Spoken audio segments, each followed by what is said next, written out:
Hello, everybody, and welcome back to Haverford Sports Media. Thank you for joining us for yet another broadcast. Today we have more Fords baseball for you today. It's District 1 playbacks between your Haverford Fords and Pennsbury High School. Haverford coming off a loss to North Penn to get in this spot in the playbacks. But it'll not be easy against number 5 Pennsbury. And their pitching that they will have to face today against Keller Bradley, Vanderbilt commit on the bump for them. Gavin McClafferty gets the mound for the Fords. As you can see on your screen now, he's warming up. Ford's in the field, getting ready. We will be back in just a few minutes for first pitch.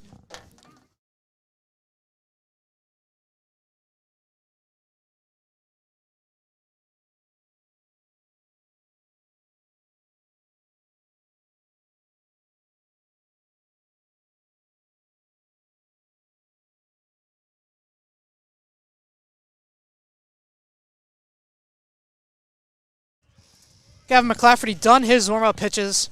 I got it. He's ready to face Carlton Crane, the second baseman today for Pennsbury. See Pennsbury's batting order on your screen right now. First pitch to Crane. It's in there for strike one.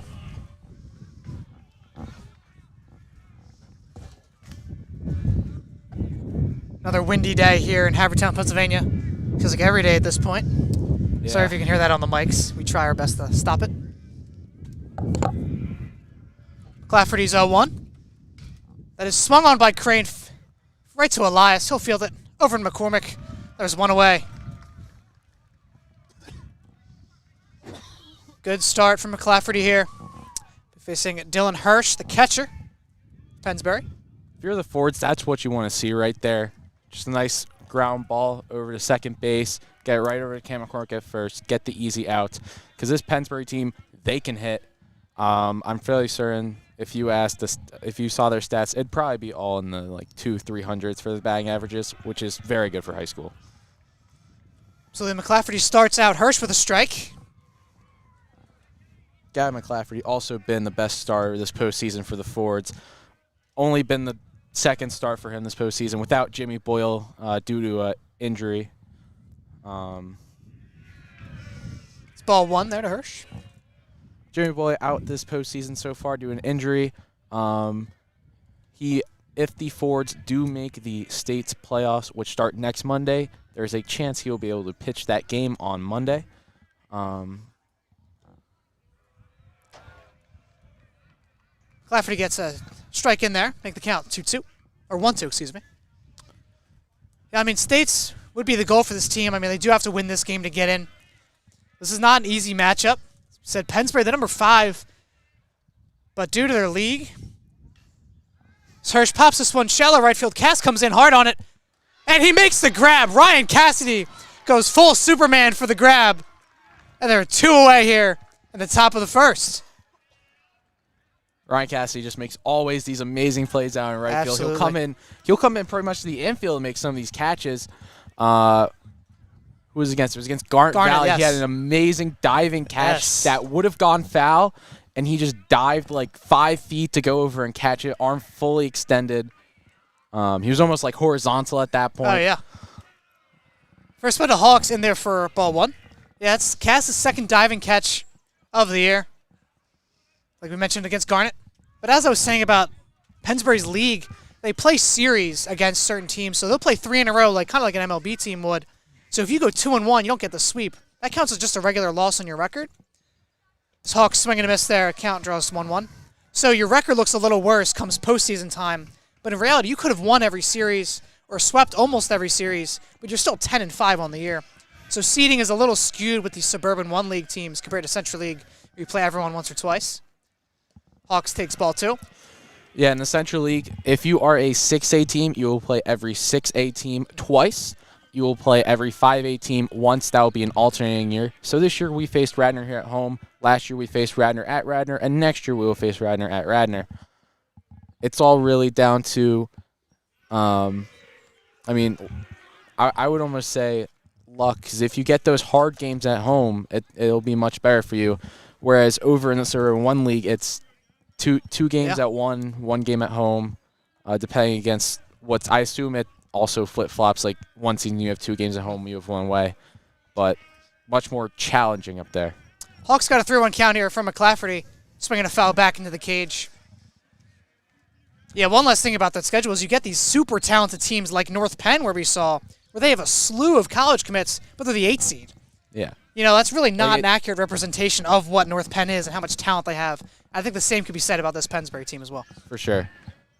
Hawks 3-2. That is a swing and a miss in the dirt. McClafferty goes 1-2-3 in the top of the first. We head to the bottom of the first with the Fords and Ryan Cassidy leading off against Keller Bradley for Pennsbury. And we'll be back in 30 seconds.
And we are back for the bottom of the first. Ready for this Fords offense. To get something going, it'll be Ryan Cassidy leading off. You can see the Fords batting order on your screen now. Sam Sturman will be on deck. It's Keller Bradley for Pennsbury. As we mentioned before, Keller Bradley is a junior. He's not even 17 years old yet, and he's committed to Vanderbilt University. I kid you not. Well, he is 16 years old, and he's committed to Vanderbilt University. One thing I will say is the Fords, they played Westchester, Henderson, or East. I forget It was which Ruston. one. Westchester Ruston. Ruston. It was earlier in the season. Faced another junior, committed to Vanderbilt as a sophomore, A.J. Callio. He committed in 2023 to Vanderbilt. They beat him. They won 2-1. And we beat him 2-1. The 2 runs were scored against Callio. So the Fort, they have what it takes to beat these Vanderbilt pitchers. Absolutely. Cass takes the first pitch ball. It's a little low. It's ahead 1-0. Vanderbilt winning the SEC this past weekend. Being a 1 seed in the tournament. 1 seed in the NCAA D1 tournament. Very good school for baseball. So to see, I'd say it's okay. For the Fords to face 2 commits, both juniors, in their play this year, I think that's a tough schedule. Remarkable. That's a really tough schedule. As Cassidy takes ball 2 there from Bradley. Other notable commits: Daniel Kellis, from Penn, pitcher for Radnor, committed to UPenn, also a junior. Yes. I believe he is. Cass pops this one. Sorry to interrupt you. Right to the second baseman. He's going to hustle this one out, but is retired over at first. Kalanko makes the catch over at first. Yeah, the Fords have faced insane pitching talent. Havertine from Radnor, Kellis from Radnor, Callio from Ruston. Kellis, I believe, is also a junior, right? Yeah, they're both juniors at Radnor, which is I insane. believe he is also right behind Keller Bradley in the state pitching Yes, he is. He's number 2. rankings. Fords have faced Callio's also up there in the top 10. Number 9. I bet at least one other pitcher we faced this year is up here. Sturman takes strike 1 there from Bradley. If we face the North Penn, Alabama kid, oh man, Fontaine, I feel like he's up there in the top 10 easily. He's got to be. We're focused about the Fords right now. It'll be Sam Sturman. He's in an 0-1 count here. We got the pitching talk out of the way and how good Fords pitching that they faced has been. As Sturman falls behind 0-2.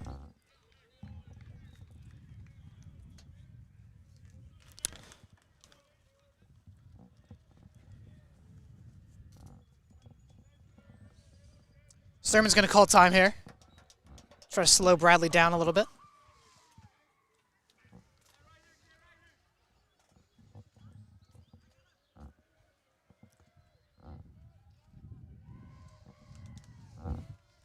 The 0-2 from Bradley. It's a little inside. It'll be ball 1.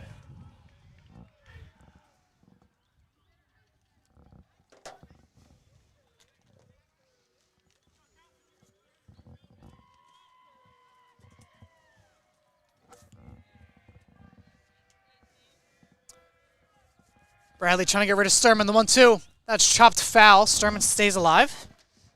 A little ahead of that off-speed pitch there.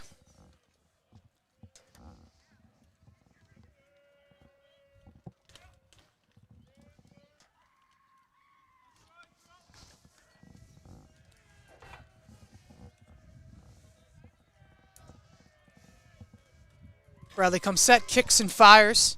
That is a bouncing ball way before the plate. As the count runs even 2-2.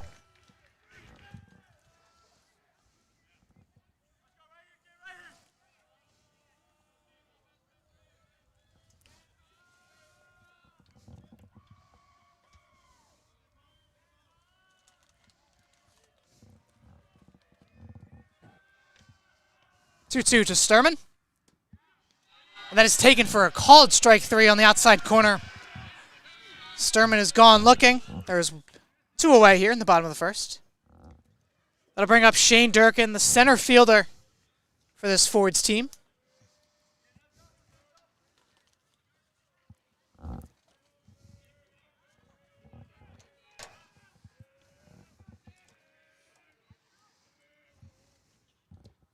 Bradley's first pitch to Durkin is in there for a strike. Slider falls in there.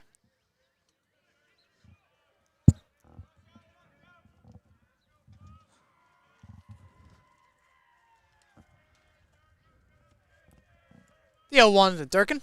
Swing and a miss from Durkin. Behind on that fastball. It is probably coming in around 92 miles an hour.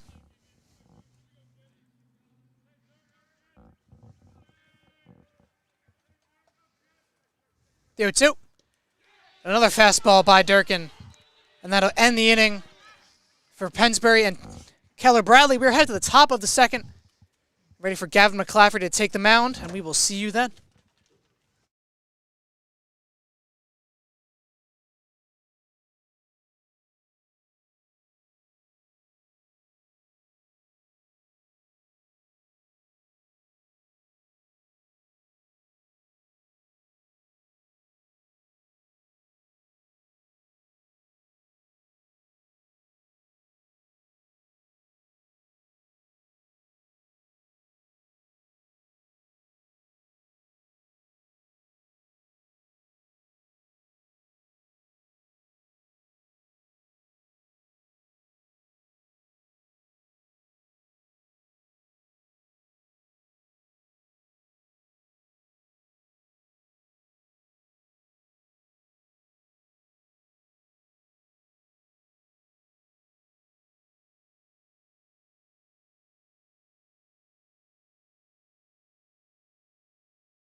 We are just about ready for the top of the second here. It'll be Ryan Weber leading off the shortstop today. And now Ryan Weber is committed to West Point for baseball, which is another D1 commit on this Pennsbury team. McClafferty fires. That one's in there for strike 1. See, he's ahead 0-1.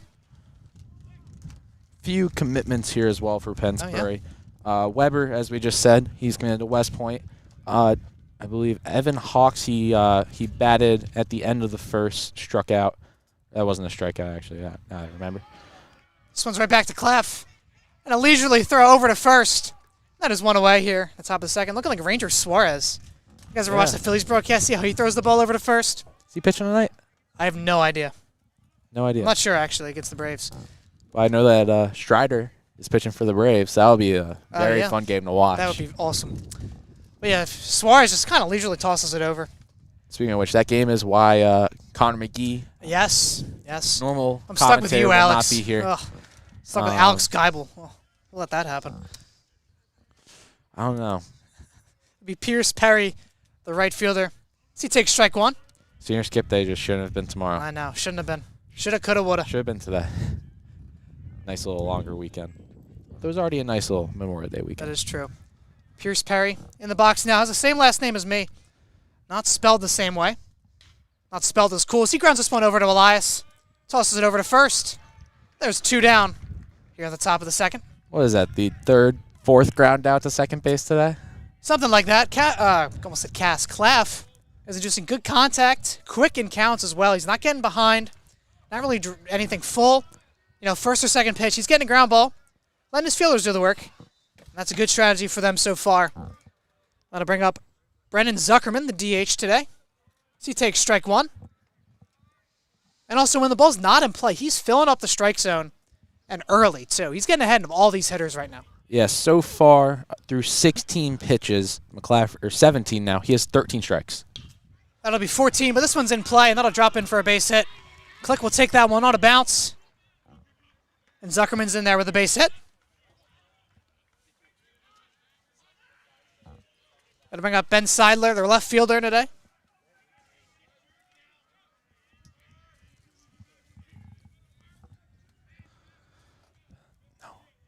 No.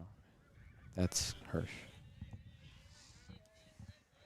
Claff's got two out, man on first. That's Zuckerman's single to left.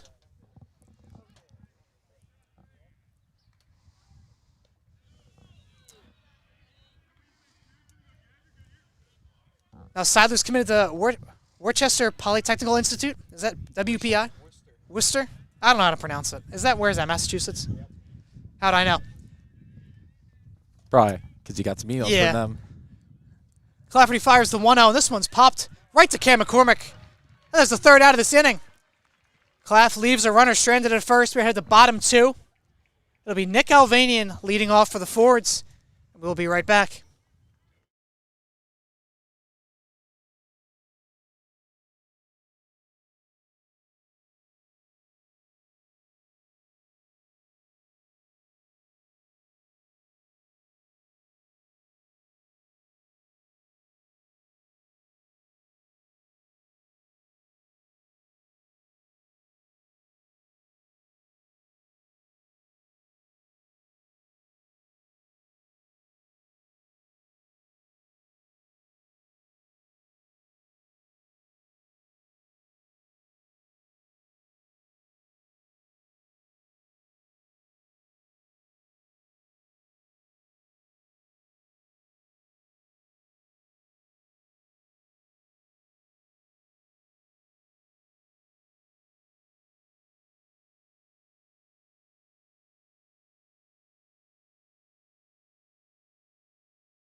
We are just about ready for the bottom of the second, and Nick Alvanian's first at-bat of this game against Keller Bradley.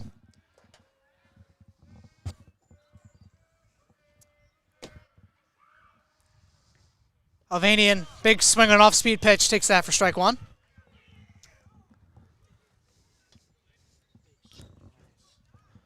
Something to note coming out of this game is the winner will go on to play for the 5th seed in the state playoffs. Loser of the game on Thursday will become the 6th seed. Loser of that game, they'll be playing Governor Mifflin, the District 3 6A champions. Wow. 21-1 record. Winner of the game on Thursday, it's in there for a ball, will play Cedar Cliff, the runner-up in District 3 6A. So Fords, if they want to have a slightly easier first round in states, they want to win today and try and win on Thursday. Alvanian takes strike 2. Yeah, I mean, those are two tough teams. I mean, Governor Mifflin, where's that near? Is that like? That's up by Reading.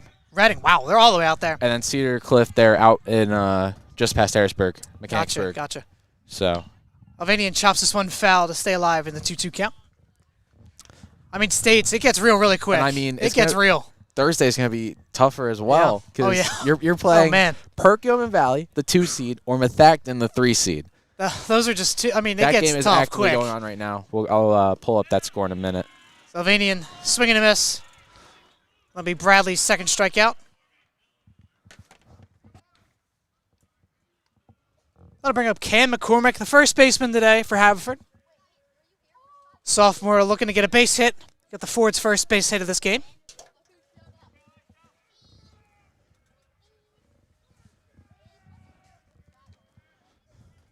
First pitch to McCormick is an off speed, and it draws a swing and a miss. Big swing from McCormick there. Trying to send this one to the parking lot. As through 1.5 innings, that Perkiomen Valley Methacton game is also 0-0. Another swing and a miss from McCormick there. The off-speed stuff for Bradley, I mean, it is grooving right now, along with the 93-mile-an-hour fastball. I mean, it's going to be tough for this Ford's offense. Sure. I saw he throws roughly mid-80s for his off-speed pitches, which is just insane at the high school level, especially as a junior, not even 17. Or is it 16 or 17? He's 16 years old in 11 months. Not even 17. He might not even have his driver's license, Alex. We like to get our driver's license. He might. He might, true, that is true. McCormick takes the ball outside to bring the count to 2-2. Yeah, Cam McCormick, a sophomore on this Ford's team, the only sophomore on this team. Only underclassmen. Only underclassmen on the team, minus some of the JV players they pulled up just for the playoffs. McCormick way behind on that swing, and he'll strike out. Going down swinging. That is Bradley's third strikeout of the game.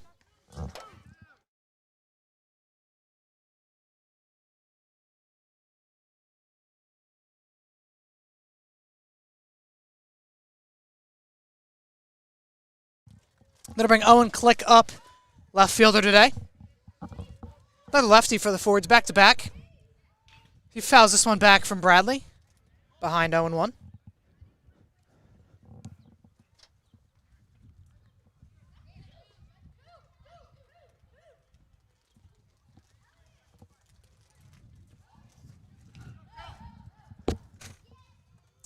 Bradley's 0-1. Click takes that one for a strike at the knees. Brings it to 0-2.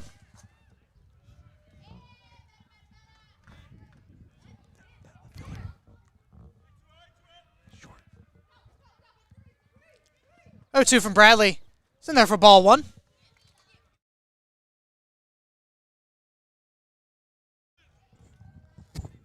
Click's got a 1-2 count here with 2 outs here in the bottom of the second.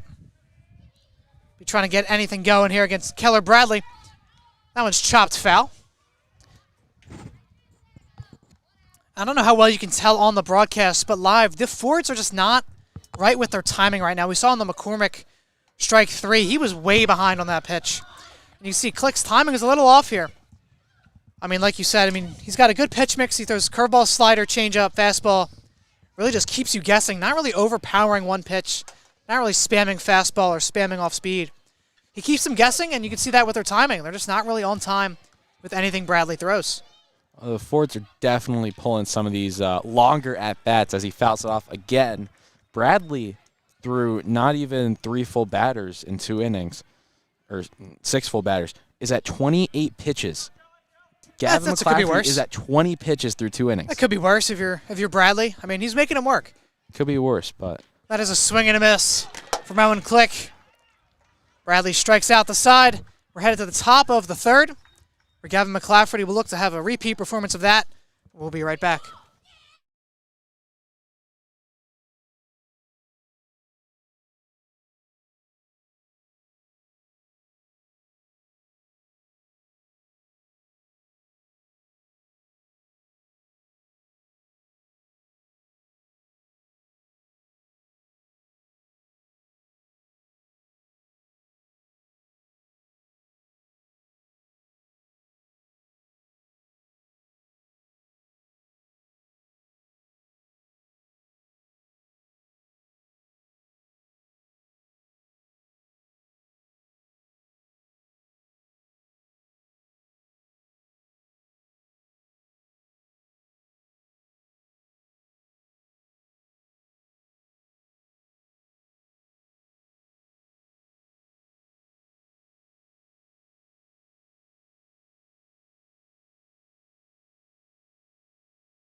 We're about to get started here in the top of the third. Gavin McClafferty takes the mound once again. Be Nolan Kalanko, the first baseman today for Pennsbury. This one's chopped foul into the fence. Makes his way all the way out to Andrew Brown, though. He'll field that one.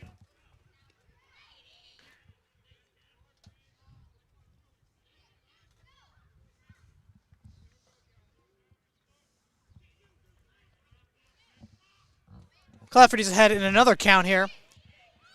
Looking to induce some contact. This one's popped over to Andrew Brown. He'll field it cleanly. Fire quickly over to McCormick, and there was one away. Another quick out from McClafferty. 2 pitches, 1 out. I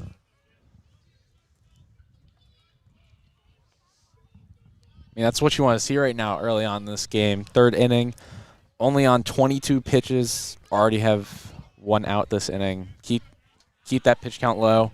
Try and go as long as you can. Avoid going into that bullpen because you're going to want to see them come Thursday if the Fords win this game. First pitch to Michael Sognes is in there for a ball. The third baseman today for the Falcons.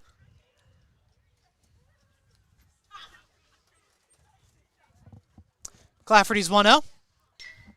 That one's popped out into left center field. Click it. Got under it. Oh, and Click gets underneath that one. There are 2 away here in the top of the third. Once again, very short at bat. Got the out. Very nice catch by Owen Click out there in left field. Very nice. Wasn't sure where that one was going to end up.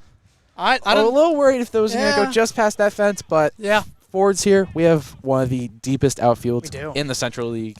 Probably one of the deeper outfields in the state, if I'm being honest. And, Yeah, it's got to be up there. It's got to be up there. I think it's about 380 to center, roughly. Yeah, for anyone wondering, it's kind of hard to tell on the broadcast, but it is very far out there. It's like I think it's 370. It's The center, 370, Cam 380. home run last week was 376, and it hit the bleachers. Yeah, it might be. It So might be it's in 380. it's in at least the 370s. Yes, it's very deep. Very hard to go straightaway center. Falcons lineup rolls back around to Carlton Crane in his second at bat. Clafferty deals. That one's in there for a strike of the knees. C is ahead 0-1.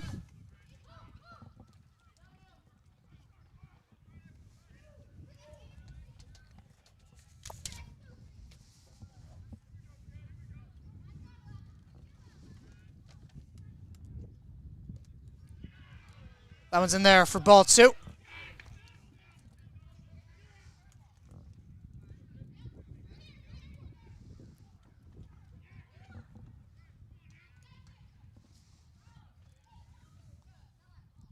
That one's a ball high from McClafferty. He's behind 2-1.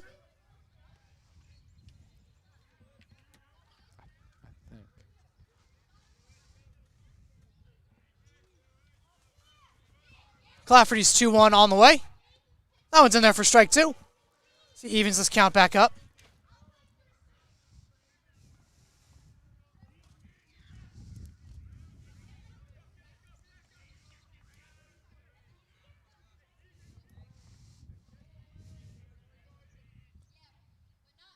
Clafferty fires the ball in the dirt, and that is actually ball 4. I had the count wrong. I missed the first pitch.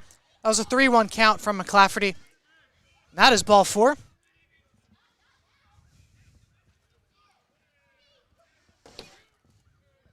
That'll bring up Dylan Hirsch once again. Dylan Hirsch, a Bloomsburg University commit. He'll be heading next year. He's a senior. 2 away here. Felicia was going to go talk to McClafferty out on the mound for just a second.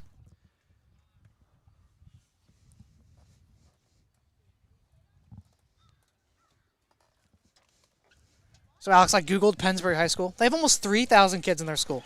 That's insane. That is a lot. It's the 10th largest in Pennsylvania. Haverford, we're at about 2,000. Yeah, roughly. just over Our 2,000. graduating Yeah. class, I believe, is about 510. Yeah, that's us. Graduation in 2 weeks. 2 weeks from today. Oh, man. Oh, don't remind me. 5 p.m. So just over 2 weeks. 2 weeks and 30 minutes. Yeah, hopefully I think it's at 4, right? It better be 5 at 4. o'clock. It's going to run late. 4 or 5. It's not good.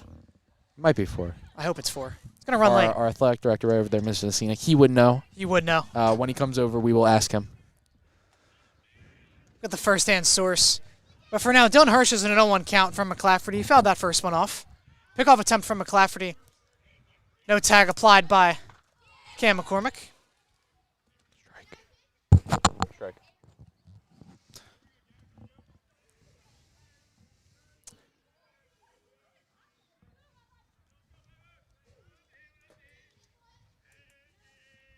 Another pickoff attempt. This one gets by McCormick.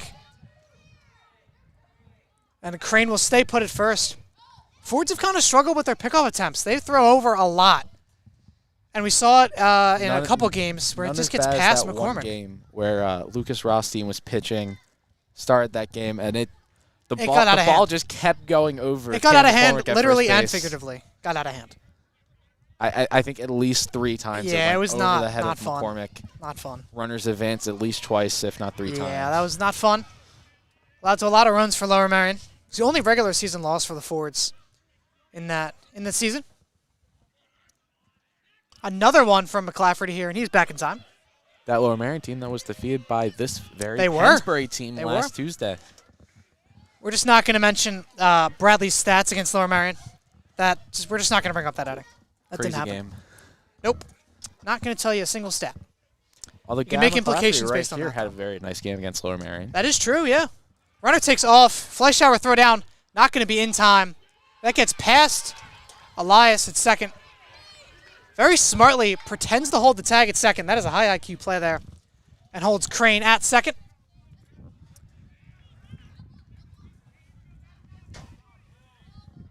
Runner in scoring position now for the Falcons. 2 away. Hirsch still batting. Got a 1-1 count.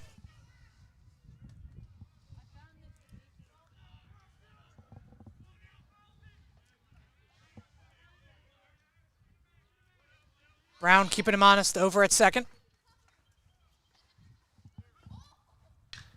This one's right at Andrew Brown. He'll fire over to McCormick, and that is the third out. Pennsbury leaves a runner stranded at second. We are headed to the bottom of the third for this Ford's offense, looking to get their first base hit of the game, and we will be back.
We are back for the bottom of the third. It'll be Owen Fleischauer leading off for the Fords, today's catcher.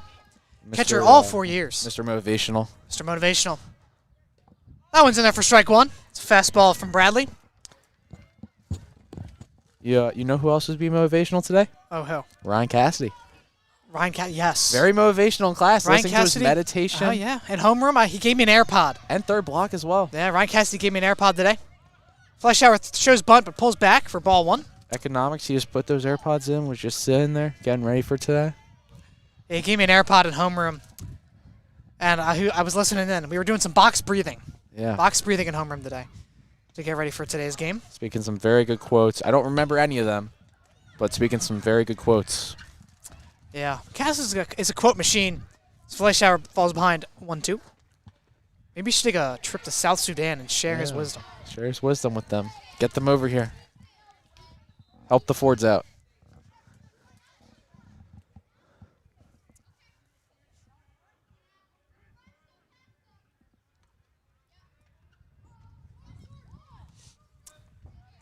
Fleischauer's in a 1-2 count here.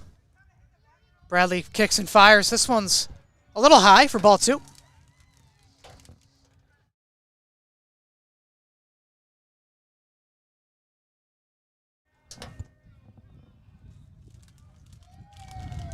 Two from Bradley. That is an off-speed pitch in there for a called strike 3. Slider just came back over the plate. There's one away here.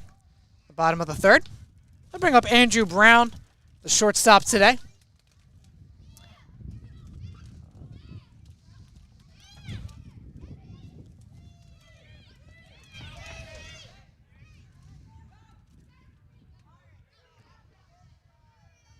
Brown takes the first pitch, ball high.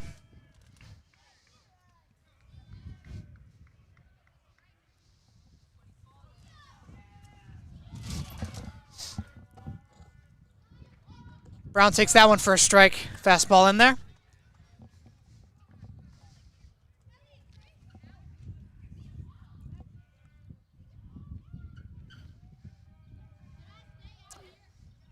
That one's a bouncing ball in the dirt to Andrew Brown as he gets ahead 2-1.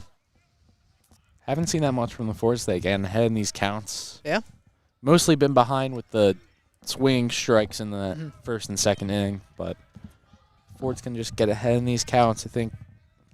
Bring that pitch count up a little bit. Get that pitch count up, get some base runners. So you see a strike 2. We have game changer up. Bradley on 37 pitches right now. He's in command of his pitch count for sure. Clafferty on 33 through his 3 innings. Bradley's 2-2. That is a ball high as Andrew Brown runs this count full. Bradley here is going to be at least 40 pitches through 3 innings, which is sort of what the Fords want to see, because we can assume right now from the starting pitching that there's not going to be a whole lot of hitting. That is a strike 3 call to Andrew Brown. As you said, not a whole lot of hitting. Not a whole lot of hitting through these first few innings.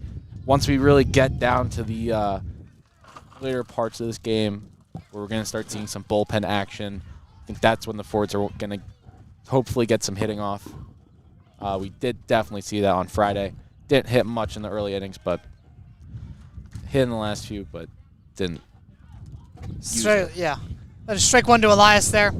And if Pennsbury plans on playing in the state tournament, which Haverford does as well, but if they plan on playing in the state tournament, they play again, what, Thursday? They'd play Thursday. So they got to be careful with Bradley. So Elias takes strike 2 fastball. Because if they want Bradley for Thursday, they got to kind of save him a little bit. They can't really run him to the ground and make him go all 7, get him to maybe 90, 95 Although pitches. you can't use him on Thursday. Oh, you can't? Oh, you can't use him on Thursday. That's true. But still, you don't want to be injured going into the state tournament. Right. Because any shoulder pain, you're not going to want to pitch him and just risk him, because he's your star pitcher next year. That is true. He's only a junior. It's not like he's a senior and going off to college next year. That is a strike 3 to Elias there, and that'll end the inning for the Fords. That'll end the 3rd inning. We're headed to the top of the 4th. No hits yet for the Fords, only 1 for Pennsbury. We'll be right back for Gavin McClafferty's 4th inning of work.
We are just about to get underway here.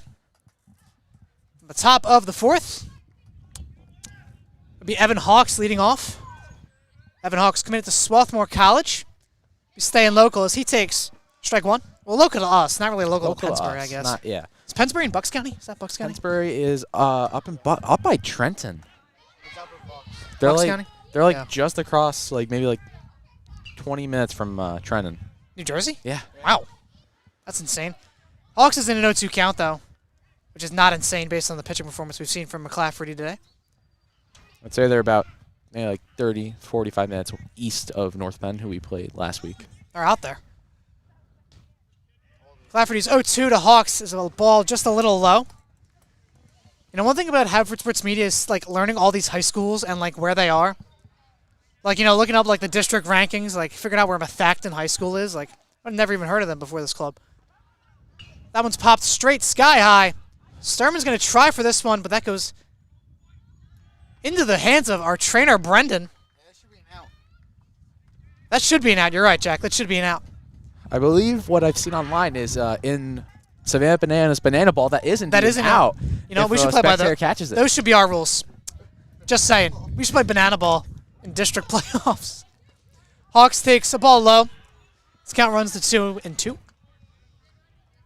I mean, visiting high schools this year. You and me, we went out to. Oh man. Where did we go? We've been to McConnellsburg? Downingtown West, Garnet Valley.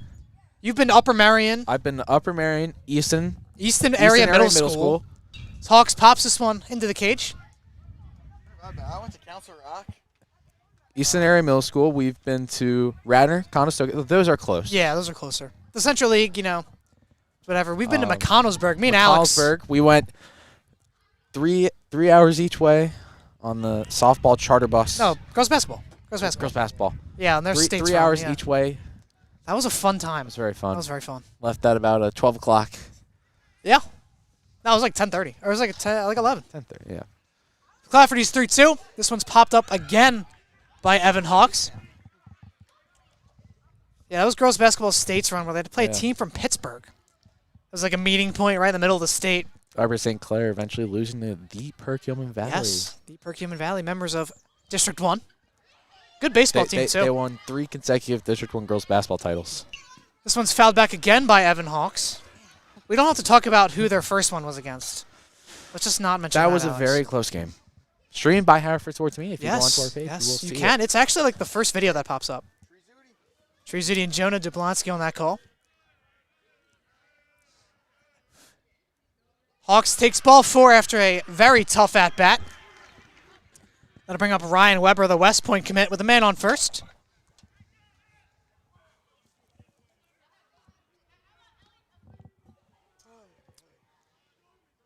A 10-pitch at-bat. Wow. That's something. Yeah, because he was at 22 before this, and now he's at 20 or 33 before this. Now he's at 43. Man, that is tough work. The pickoff attempt here, not in time. Hawks gets back in time.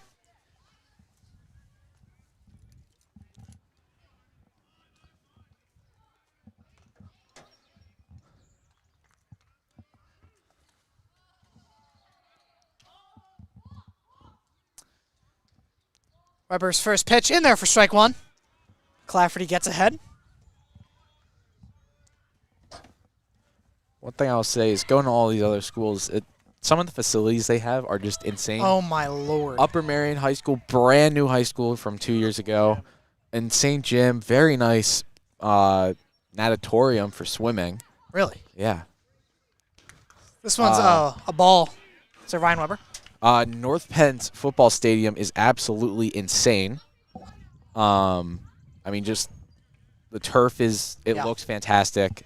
They have a very nice snack shack with like TVs and everything. They have security Is that what you're worried about, at Gable? the gate. You're worried about the snack shack? No, I didn't. Is that what you look for? I didn't have anything that night. I ate dinner at home and then went to the game.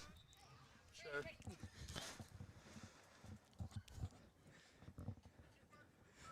I mean, when we were at Garnet for girls' districts, they had like a whole video board. I was like, They wow. had a whole video board. They had ads on seats. Ads on on our seats. I sat on the Video Volkswagen boards. logo. Sat on the Volkswagen logo. I saw on the Ford logo.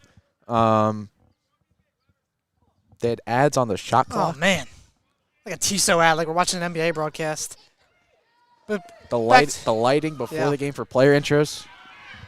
as Hawks take second there. No throw from Fleischauer.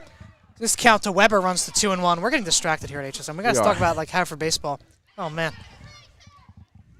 Not as bad as some conversations last year on the HSM Yeah. broadcast. Not even close. I believe we had some Pokemon conversations yep, on some softball games. We don't have to talk about it. Don't have to talk about that. But Just about Ryan Weber, though, and his 2-1 count. From Gavin McClafferty, man on runner in scoring position now for Pennsbury. No outs. Looking to strike first. McClafferty looks Hawks back.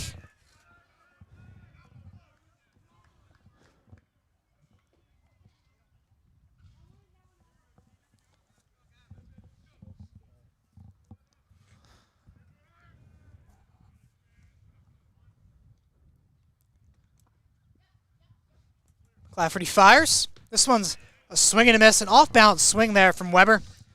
He's now at a 2-2 count. Clafferty's pitch count has just been going up this thing. He's on 47 now. Yeah, if you're the forward, starting pitching, very important. Been very good in these district playoffs. McClafferty getting 2 starts. Kelleher getting 1. It's when they get to the relievers that it gets a little shaky, and that is ball 4 to Ryan Weber. The relievers have been a little shaky these playoffs. Had to use probably a little extra arms than they'd like to. Then I'll bring up Pierce Perry, the right fielder. And I wonder if No, Pierce it's a Perry's ever 3-2 been count. asked. What? It was a 3-2 It count. was a 3-2 It was count, a 2-2. Now Yes. 3-2, and he thought it was a 3-1 count. Really? Yeah, he walked all the way to Huh? first base, put his bat on the ground. Umpire's like, no, Wait, come what? back. Oh my God, he fooled me too. I wasn't even paying Umpire's attention. like, come back, bud. Come Oh, back. wow. You're still up. You're still up to bat. We had the count right on We the had the count scorebook. right. I thought I was losing my mind. I was like, did I like miss a pitch or something, like a phantom pitch? I don't even know. But okay, anyway, full count now to Ryan Weber. So he chops this one right back to McClafferty, and he cannot field this one cleanly, and he will reach base safely. And Pennsbury will have runners on the corners with no outs. Oh boy, here we go. That'll bring up Pierce Perry. Now Pierce Perry's batting. Yes. Now he's batting. And I wonder if he's ever been asked if he's related to Katy Perry. Because I got that too.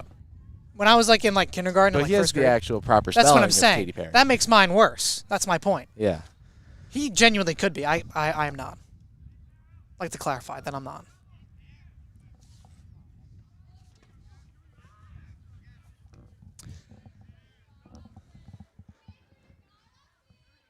It's a tough spot for the Fords now. Double play in order, but a double play means a run does score. As Perry calls time. Triple play.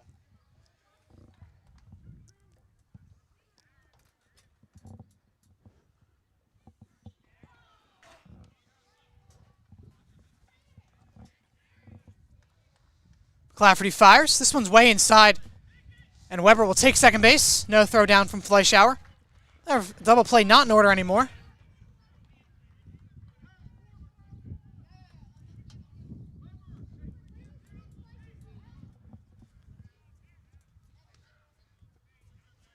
Now, you guys might be able to see this on your screen, but Ryan Weber is halfway in between second and third right now. He is not. The Fords are playing infield in, so there's absolutely nobody holding him on. This one's smacked into right field, and that'll drop in for a base hit. That's going to score 2 for Pennsbury. They'll take a 2-0 lead on a 2 RBI single from Pierce Perry. Fords now trail by 2.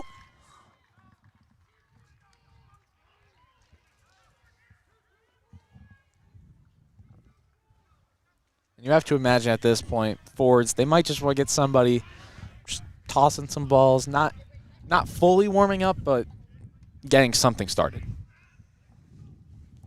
So I believe we will see, is that Lucas Rothstein? Possibly warming up. He's moving around. Moving around. That'll bring up Brendan Zuckerman. The DH today. His time is called. Clafferty up to 51 pitches, and he hasn't even gotten a single out this inning. You jinxed him, Alex. You said, yeah, his pitch count's great. It was. Thank you, Alex. Appreciate It that. was very good through 4 innings. 3 innings, I should say.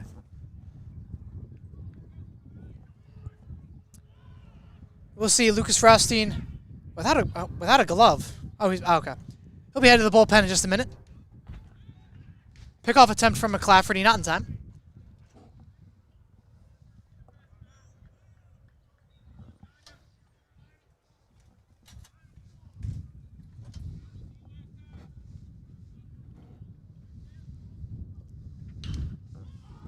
Zuckerman pops this one in the air. Left field, Click going back on it. This one's ball still carrying, and that is gone.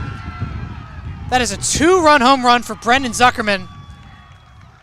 And the Falcons will take a 4-0 lead here in the top of the 4th. Now you have to imagine the 4s. They're going to See get Jay Rothstein moving up very quickly.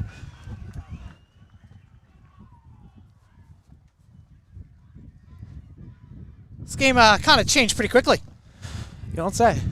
You know, once the second time around for Pennsbury, been very effective so far. Bring up Ben Seidler, a left fielder today.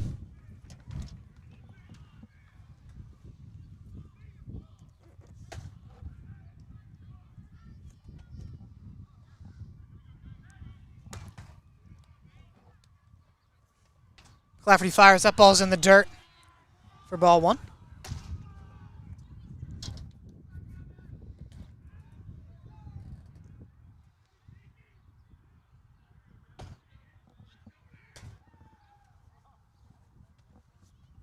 Clafferty's 1-0. In the dirt again for 2-0. If I were Coach Miller, I'd say hustle that warm up. Get going. Try and get one of those 2 pitchers in, Jane Listro or Lucas Rothstein. Try and avoid pulling Cam McCormick from first base. We've seen that happen a few times this year with the Fords.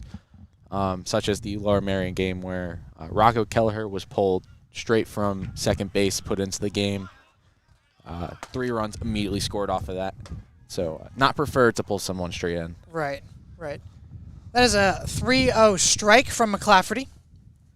Seidler thought he walked. Umpire said, get back here. 3-1.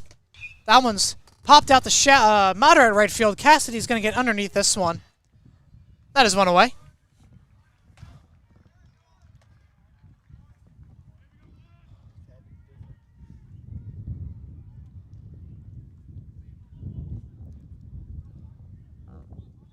Gotta bring up Nolan Kalanko for the Falcons' first baseman today.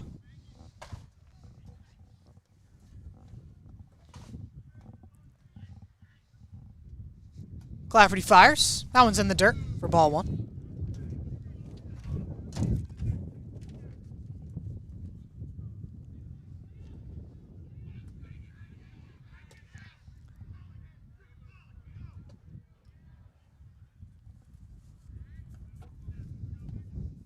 Clafferty's 1-0, hits him. That is another base runner for the Falcons. And I will say on that home run, I believe the wind had something to do with it, maybe a little bit. Oh my gosh. I believe Click could have gotten under it without that wind, but It's going to be a mound meeting with Coach McCormick and Gavin McClafferty and the rest of the Fords infield. I think you're absolutely right, though, Gabo. That ball just kept carrying. I mean, just kept carrying. Click was under it. He had kept taking steps back, and then it just went over his head think and out of the park. Yeah, that is true. Owen Click almost did crash into the fence. Good thing it's not like a permanent fence. It's like one of the temporary ones. Yeah. Looking at this score right now, it's 3 earned runs on Gavin McClafferty. The 4th run not considered earned, even though it was an error on Gavin McClafferty at the mound. So I've heard some say that should be an earned run. I feel like that should be an earned run Because if the error is on you. Then I feel like it's an earned run like either way. It's your fault the run scored. Yeah. Right? I don't know. 2 walks, 1 strikeout. When we're a commissioner, guy, we're like co-commissioners, we'll make that a rule of the MLB. Like we'll make it like a rule, the rule, if you will. The rule. If you cause the error, the run's on you. We got Michael Sogness, the third baseman today. That one's in there for strike one from McClafferty.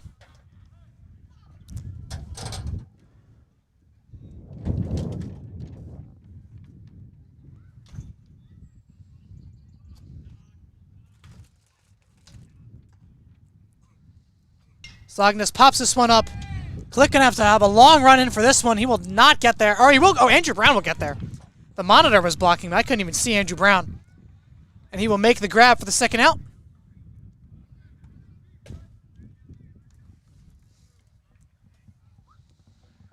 McClafferty settling down just a little bit in this inning after the 4 runs given up. That'll bring up Carlton Crane for his third at-bat of this game.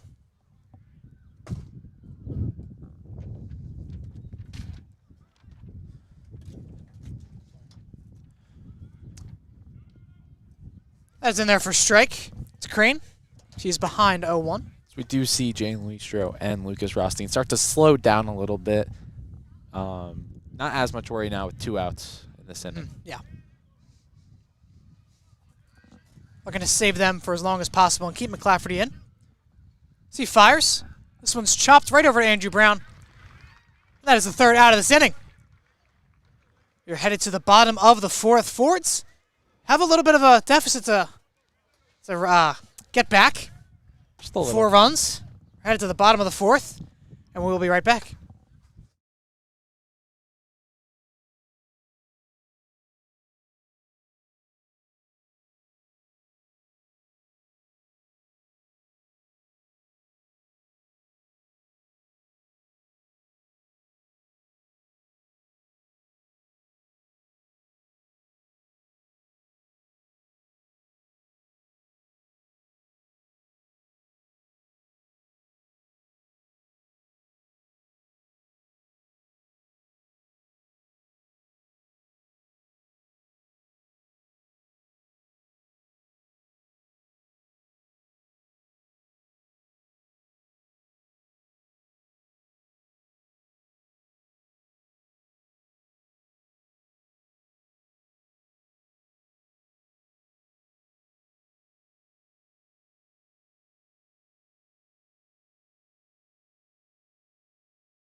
We're just about ready for the bottom of the 4th. It'll be Ryan Cassidy leading off.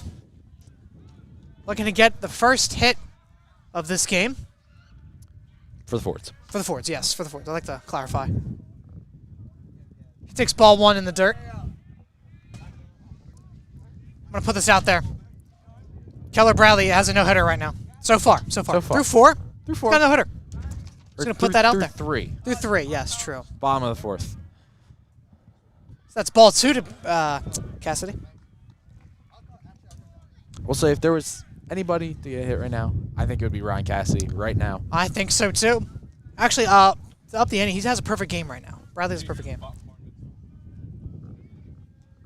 we see Rothstein and Luistro head back to the dugout.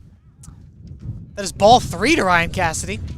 Maybe we'll see another walk. I believe he's no, he hasn't walked. He's not walked yet. 8 no. strikeouts for Bradley through 3.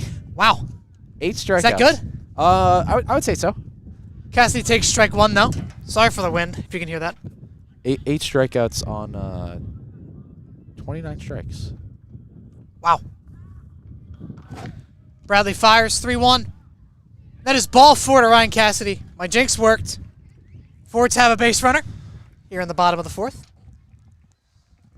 Now, if you're Cass, you got to be taking second. I think you're taking second immediately. For sure. I believe he's currently tied for the stolen bases record. Is that for the team or? I believe he has the career record. Single season, I think I he's believe tied. I think he's tied. So. Bring Sam Sturman up now. Looking to move him over. Cassidy stays put for now. Sturman takes strike 1. Or excuse me, takes ball 1. Oh, good from this view. There's ball 1 though. Bradley now has 20 balls and 30 strikes. So running at about 60% right now, which is It's pretty good. good for high school. It's really good. But I feel like if you're Keller Bradley, you'd want a little bit higher for that. I love how we're sitting here criticizing a Vanderbilt commit as if he's Yeah. not a Vanderbilt commit. Sturman takes strike one there. And if he has not has 8 strikeouts in 3 innings. You know, we're sitting here as if we played baseball in the last 3 years. Or like 6 years, actually. Yeah. Because I haven't. Sturman's got a 1-1 count here from Keller Bradley. That is ball 2. Ford's getting ahead here in these last 2 innings.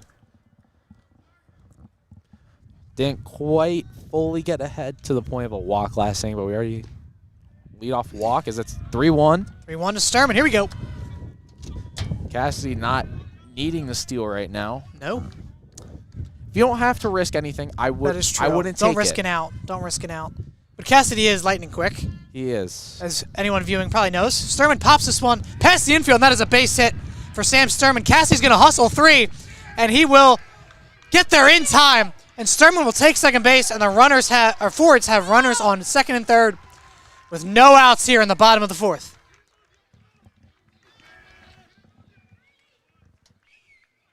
That's exactly what the Fords need right now. Get a nice double that advances Cassidy to third off of Keller Bradley. That's not normal for That's not Keller easy. Bradley. That's not easy. Not easy at all. Not many people in that Suburban 1 league could do that. But you know But who Sam did? Sturman Sam can. Sturman. Sam Sturman can. And Sam Sturman, he got 3 singles against North Penn. Did he? He was the best hitter Oh, for yeah, the right. Fords He on went Friday. Yeah, you're the right. best hitter You're for the Fords. absolutely He correct. went 3 for 3 to start the game. That'll bring up Shane Durkin, looking to capitalize on this golden opportunity against Keller Bradley. First pitch to him. It's popped into the cage. Fords had like something like 6 hits, and half of those were Sam Sturman. That is true. That is a good point, actually.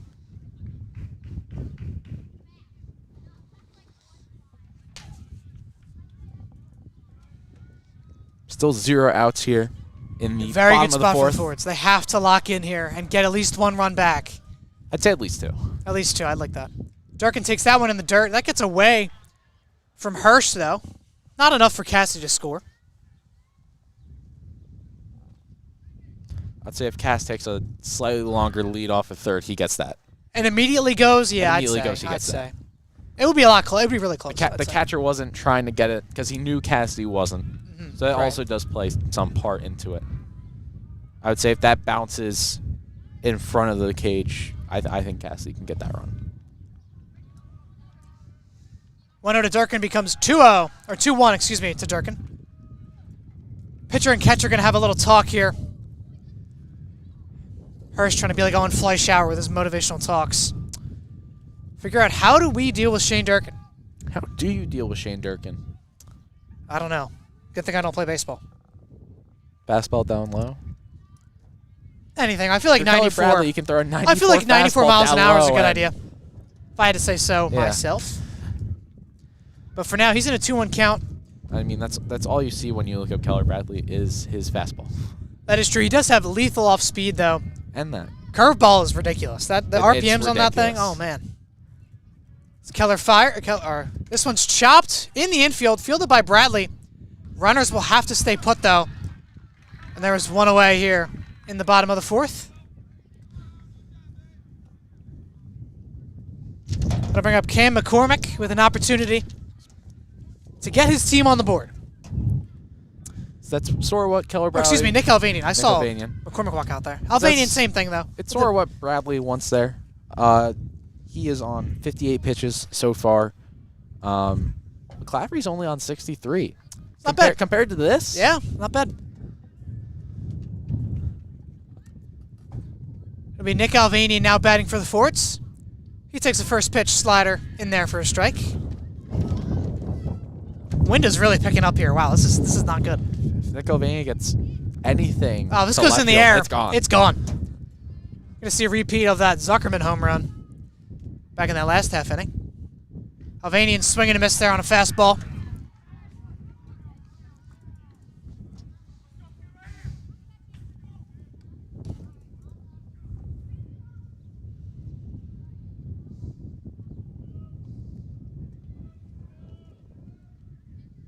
Time is called here by Nick Alvanian.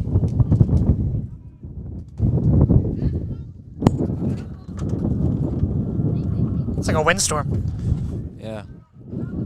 I mean, just any infield is going to the outfield now. That is strike three to Nick Alvanian very quickly. The strikeout for Bradley as he gets back on track. Now there's 2 outs here for Cam McCormick. Fords absolutely need to get something here. This might be your best opportunity all game. You got to get something back right here. Fords had a very similar situation. Runners on second and third. Just didn't capitalize on it last game. McCormick takes ball 1 in the dirt. And if anyone's going to do it, it's going to be Cam McCormick. We've seen him have clutch hits all year. Very good player. Against, who was that in our first game? Satterton. Satterton. 3-run bomb to the parking lot. Oh, man. That was electric. In the bottom of the first. Got the Fords rolling. This one's fouled back into the cage. Count draws even 1-1. I would like a repeat of that here. Oh, yeah. That would be great. Not going to be easy, though, with who we're facing.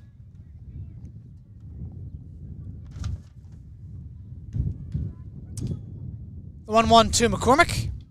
That is taken for strike 2.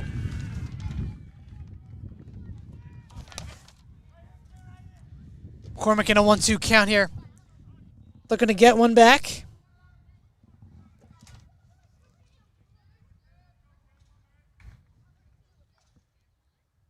That one's in the dirt to bring it to 2-2. Hirsch, once again, able to get in front of that one. Not enough time for Cassidy to score.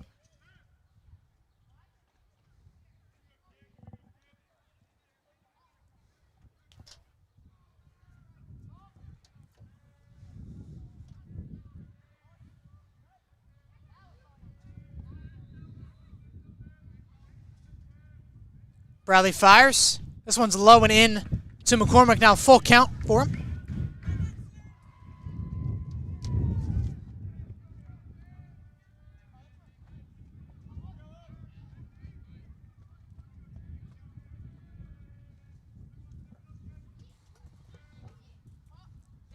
McCormick gets frozen there for strike 3. And that'll end the inning for the Fords. They leave runners on second and third. And we are headed to the top of the 5th here at Haverford High School. And we will be right back.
We're just about ready for the top of the 5th here. New pitcher Jaden Luistro in the game. So he starts out with a first pitch strike.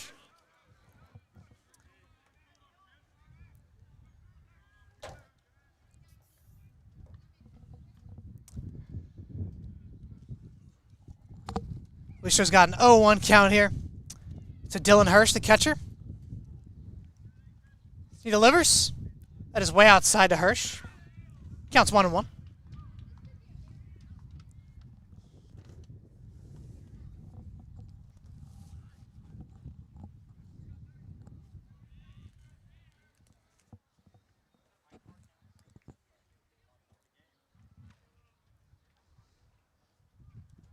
Luistro's 1-1 high.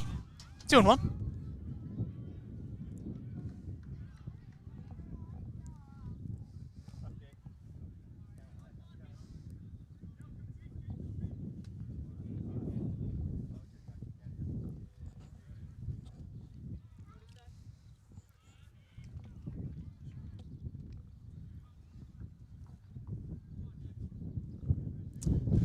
Luistro's got a 2-1 count here after Hirsch called time.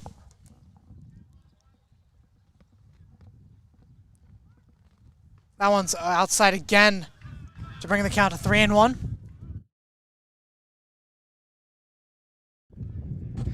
Think this wind has any factor on where these pitches are going, Alex? I definitely think it does. Maybe. I mean, they are coming in pretty quick, but like, I don't know. It's coming. But this wind is pretty strong. It's coming from the front side of Luistro, if you can see the camera there. Moving from right field to left field. So you see someone on the bike in the dugout. Yeah, I definitely think the wind has some factor into this. Maybe a little bit of overcompensation from Luistro.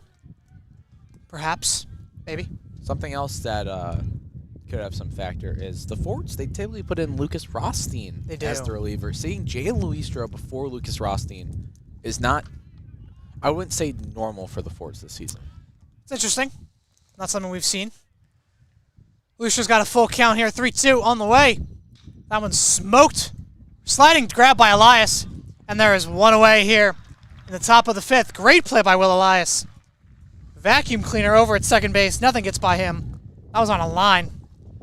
Makes a sliding grab.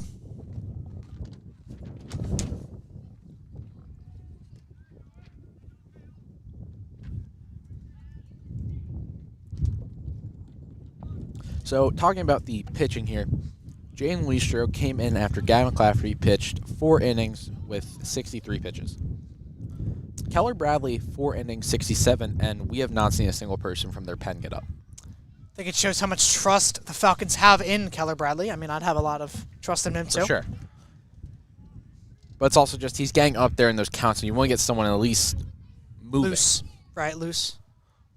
Just a little bit. Evan Hawks now. He's in a 1-0 count.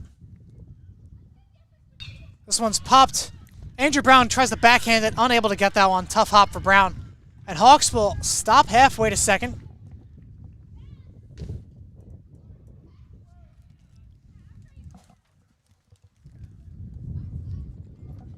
That'll be a base hit for Evan Hawks, and that'll bring up Ryan Weber. This is Evan Hawks' second hit of the game.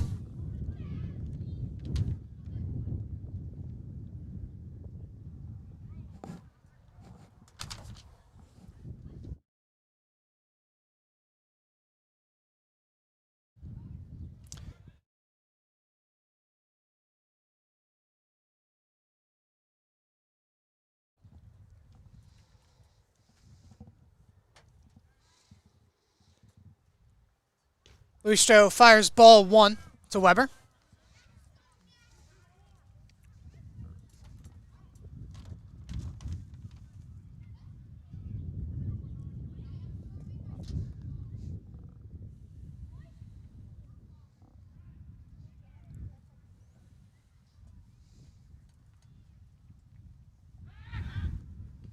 Pickoff attempt unsuccessful from Luistro.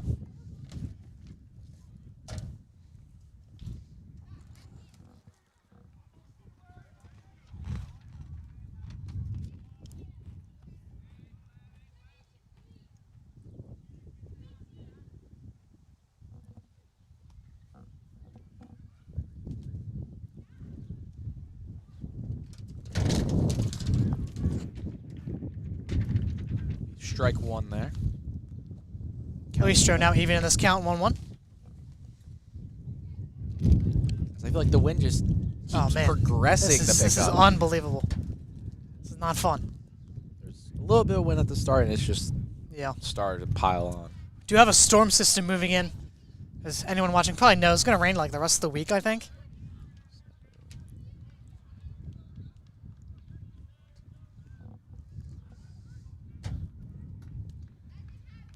Count is 2-1.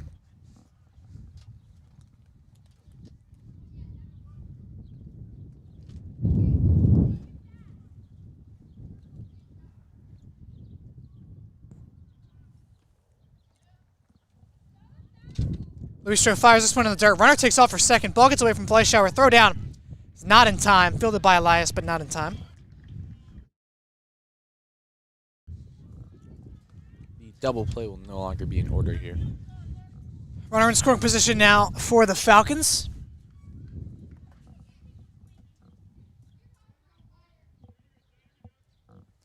Ryan Weber's still the batter. I feel like this at-bat's been going on for a while.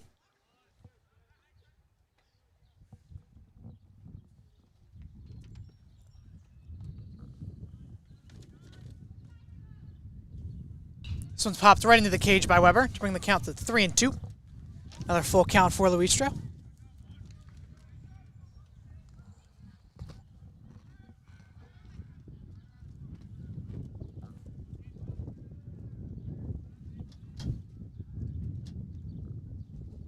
That was actually not ruled a hit on Luistro. Really?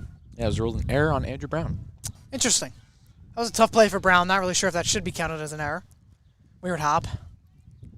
Full count to Weber. That one's in there for ball 4. That's a runner on first and second with one away here. I'll bring up Pierce Perry, man responsible for a few of the Falcons' runs.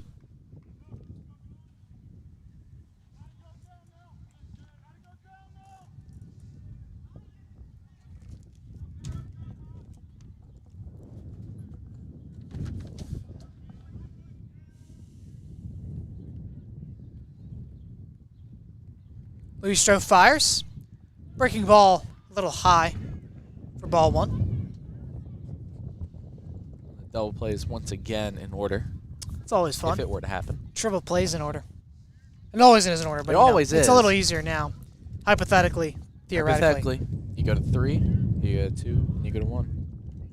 Triple play. Hypothetically. Yeah, only in theory. Perry takes this ball high. Kind of feels weird to say like my own last name. Yeah. It's like I did not just take that ball high. No, you definitely did. Yeah, I did. All the way from over here. You can see the wind on the camera. Shaking the camera. I've got to tell Cooper to hold that thing in place.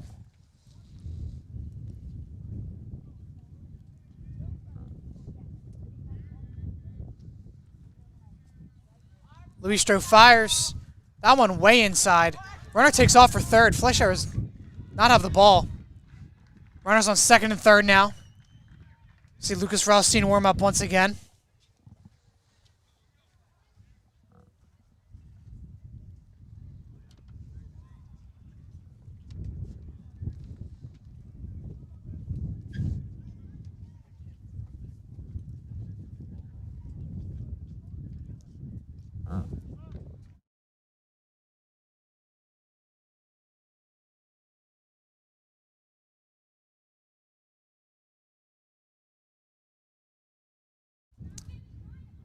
It'll be Pierce Perry's still batting, excuse me, after that passed ball. A little bit of a hiatus in between. That is ball 4 to Perry. That'll bring up Brendan Zuckerman. With the bases loaded, he already has 1 home run in this game. That would not be preferred for the Fords right here. Definitely not. As Rothstein starts to warm up again. We'll see another mound meeting here.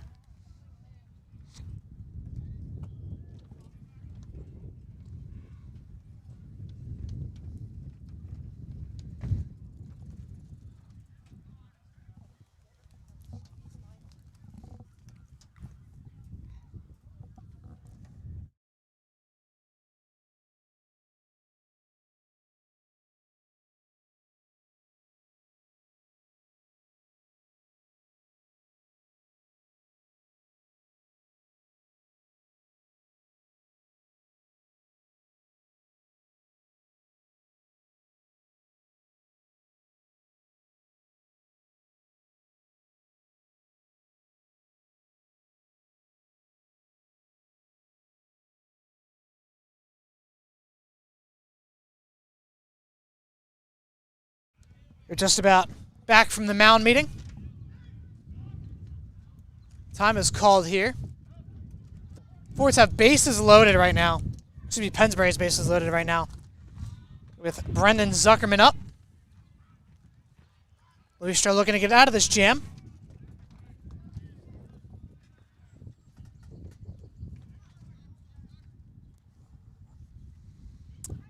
Luistro's first pitch drops in there for a strike.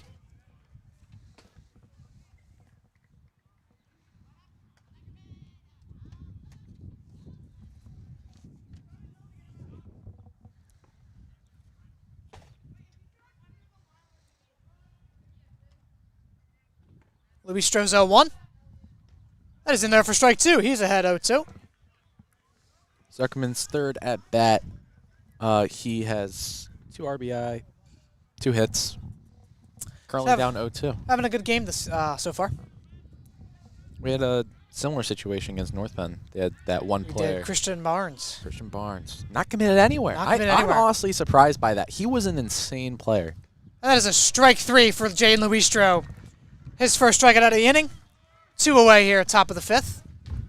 Yeah, I mean, Christian Barnes. I mean, we had like Ted Williams we were facing. Just singles everywhere. Not committed anywhere.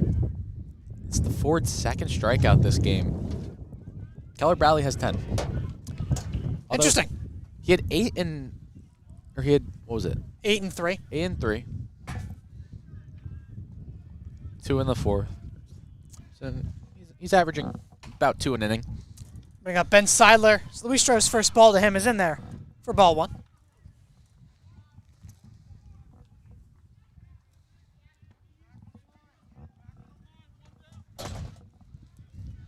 Still no bullpen action for Pennsbury. As we are nearing the bottom of the 5th. Don't see anybody even getting remotely moving in their dugout either. Luistro fires. That's in there for a strike. They don't even have... 1-1. They don't have Bradley moving at all either. I feel like not. this has been a long inning. This has been a longer inning with the pitching change. He's going to be a little cold coming into this bottom of the 5th. Yeah, with all this wind, he's going to be freezing. Especially. So, I mean, just even having him moving, you would expect that.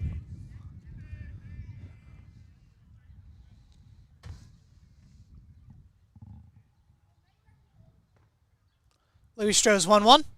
That is a swing and a miss on a breaking ball from Luistro. He gets ahead 2-1, or excuse me, 1-2. I think Luistro, he just needed to get adjusted to this game. Allowed 2 base runners gone out, allowed a 3rd base runner strikeout. So Luistro's going to be a big part of this Fords team next year. That is ball 2. Ford's only losing 1 pitcher, though, in Gavin McClafferty. The year after that, though, it gets a little interesting. a little interesting. You lose. You lose Lucas Rothstein. Luistro, Boyle.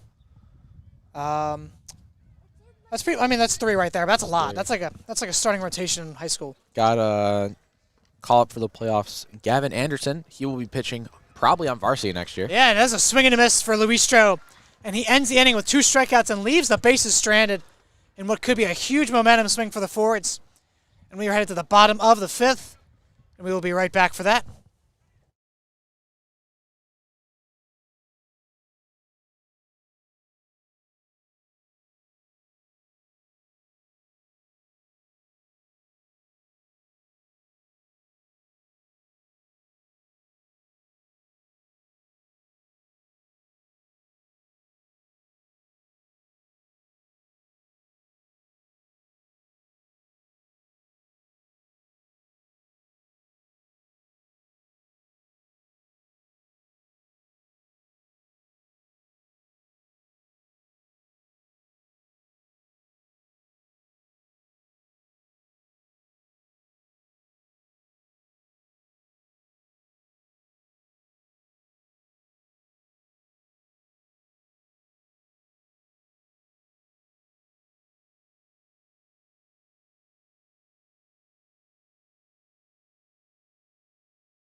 It'll be Owen Click leading off for the Fords now in the bottom of the 5th. He'll check swing. Did not go around, but it was a strike anyway.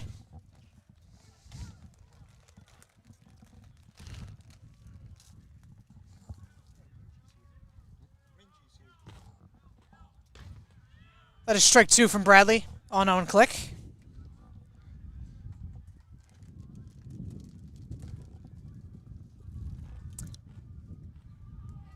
Bradley fires the 0-2, and that is another swing and a miss. And that sends Owen Click packing on 3 pitches. That'll bring up Ben Ishmael now pinch hitting for Owen Fleischauer. If you're Pennsbury, that's exactly what you want. Yep. 3-pitch strikeout. Yep. He's only on 70 pitches. Once again, still no one warming up. I think he'll go into the 6th, and then they'll give someone else the 7th. I think when they're hitting, they'll have somebody else start to warm up. Maybe bring them out here to the pen. It'll be a long hike for whoever will be warming up for them. Yeah. As the bullpen's out by us at our broadcast booth. And we're in no man's land. We're in no man's land. And then the batting cages are all the way on the other side past right field. Yeah. For now, it's Ben Ishmael, though, batting. He takes first pitch ball from Bradley.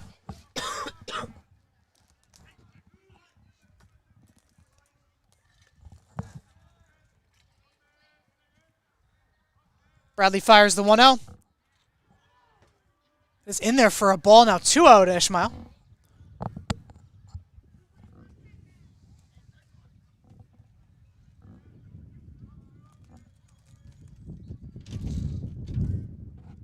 Ishmael swinging a miss for strike 1.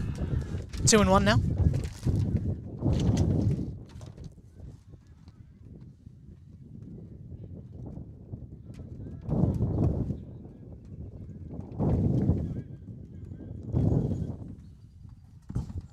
I'm looking at the game changer here.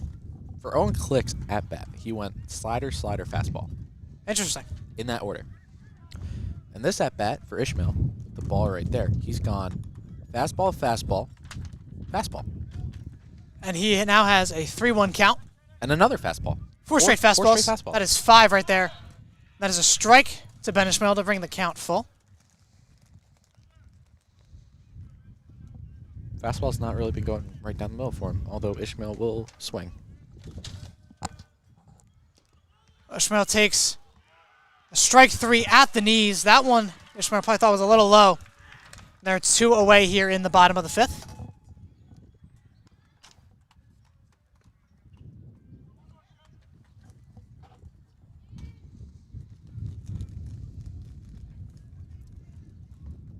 Assuming that this at-bat will not be as long as that one, but also it's not a fly out or a ground out. Bradley will be on 80 pitches ending this inning.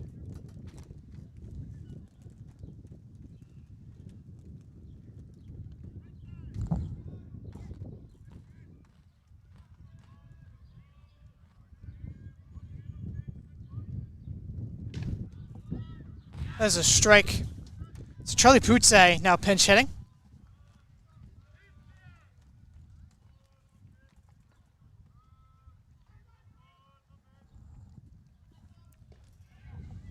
It's another strike, Charlie Putze.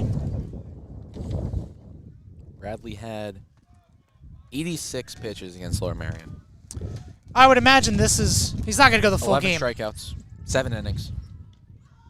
Alex, I said we weren't going to talk about it. And you just talked about it. I said we're not going to talk about what he did against Lower Marion.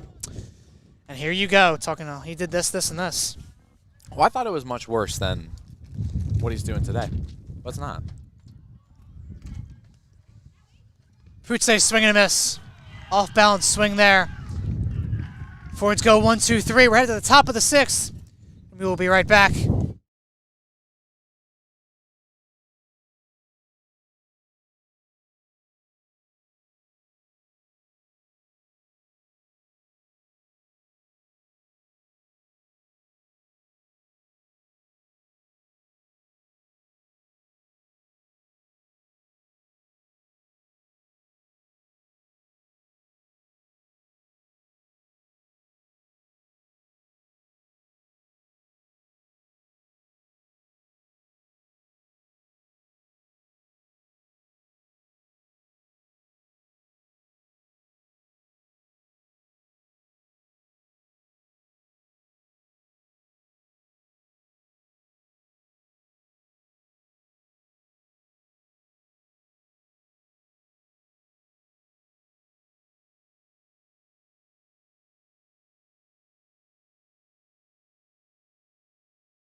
We're just about set here for the top of the 6th. Jaden Luistro still on the bump for the Forts.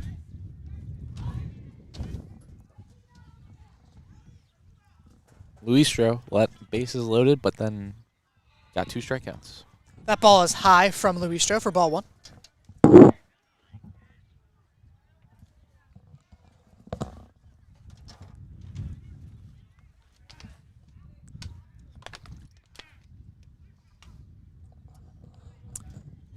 Luistro's 1-0 on the way. That's a ball in the dirt for ball 2.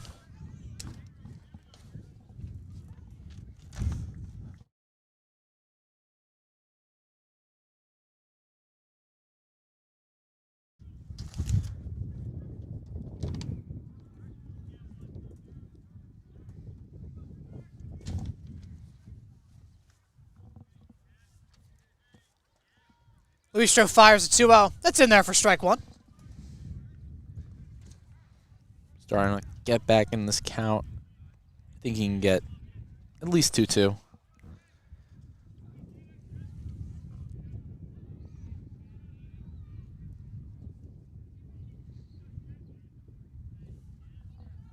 Luistro fires. That one's a ball, a little inside.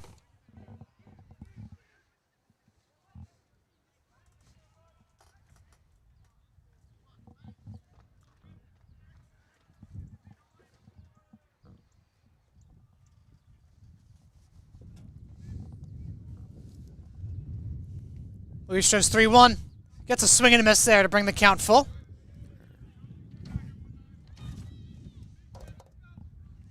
I would just like to point out, again, looking at this angle here, 0 people warming up in that dugout. Yep, nobody's moving right now. Nobody's moving. They're all Nobody's watching moving. this at bat right here.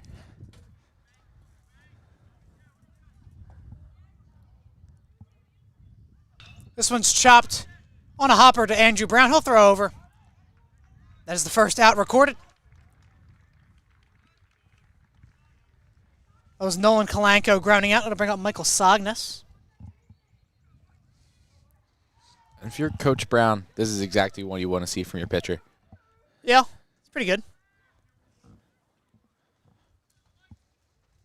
Not letting up those little hits that come back to bite you in the end.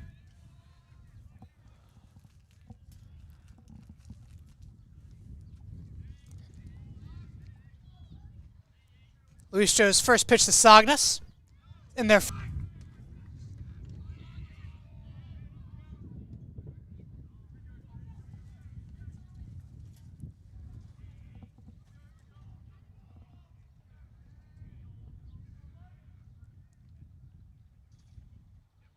Luistro fires. Little inside to Sognes. Now 2-0.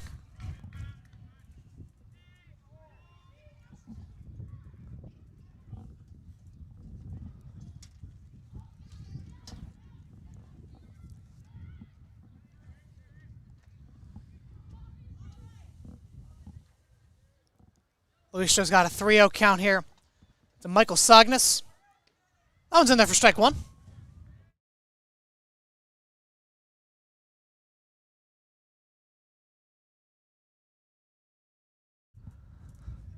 Luistro's got a 3-1 count here.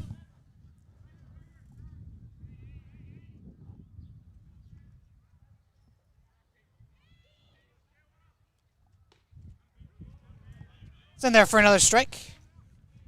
Luistro fighting back in this count.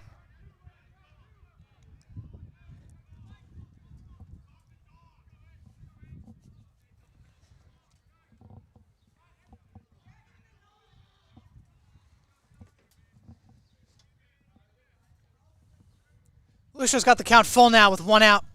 Top 6. He'll kick and fire. That is way outside. We had the count wrong. I apologize. Now it's a full count. Now it's a full count. I think you added a pitch. I think I saw you add a pitch to make it 3-0. I'm like, I don't think it's 3-0. But I didn't say anything. But I didn't say anything. I was like, I don't think that's right. I went along with it, Probably though. a misclick. I went along with it. It's okay. It's now it's 3-2. I was probably trying to add the Yeah, out that's probably it. because our controller, the out button, You know, is happens right to the above best of ball. us. Now that's ball That's a 4. walk. Sognes.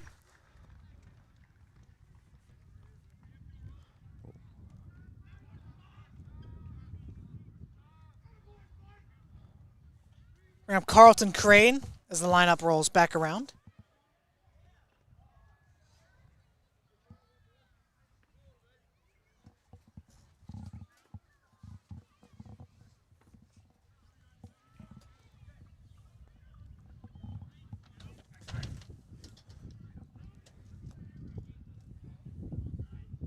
Louis Strode fires. It's a ball in the dirt.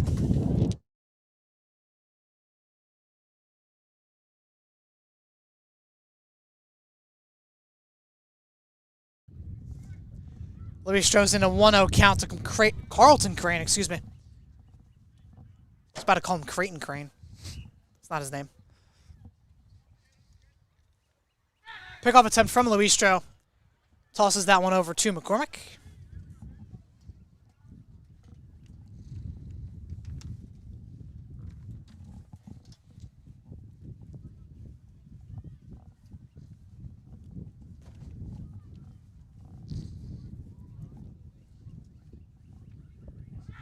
Another pickoff attempt. Back in time, though.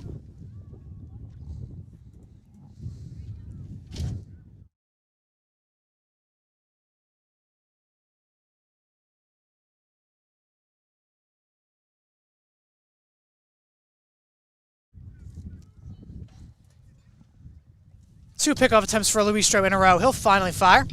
That one's chopped weakly right back to the mound. He'll throw over to second for one, and Andrew Brown drops the ball. And everyone is safe. Andrew Brown unable to hold on to that one.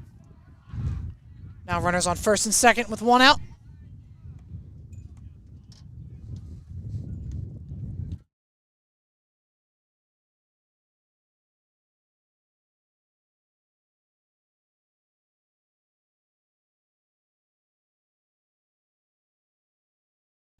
Jay and Louis are now coming out of this game.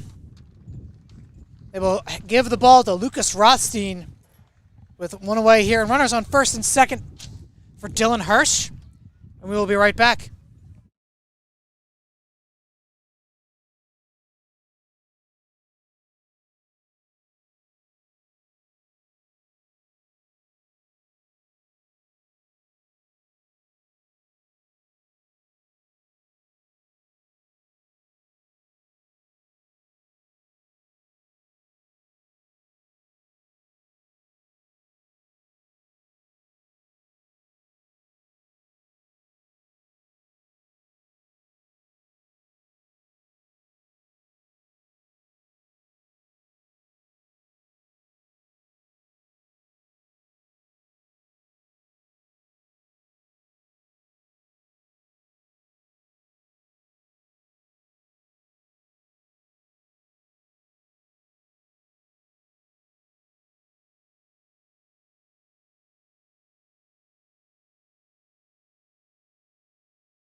We are back for Lucas Rothstein. Just about to get started here.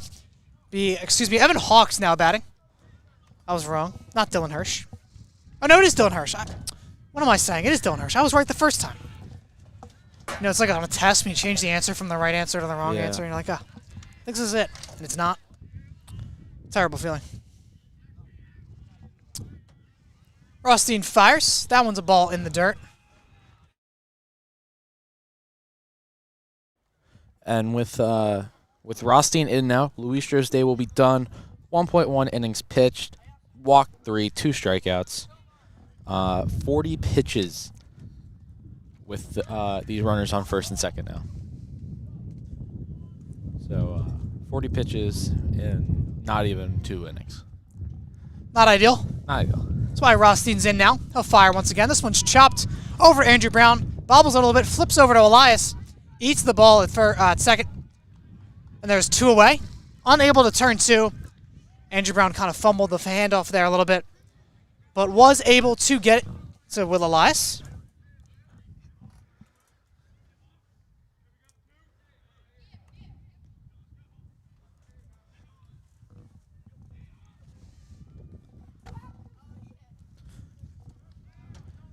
And looking at the batter's face, it was 40 pitches and 9 batters.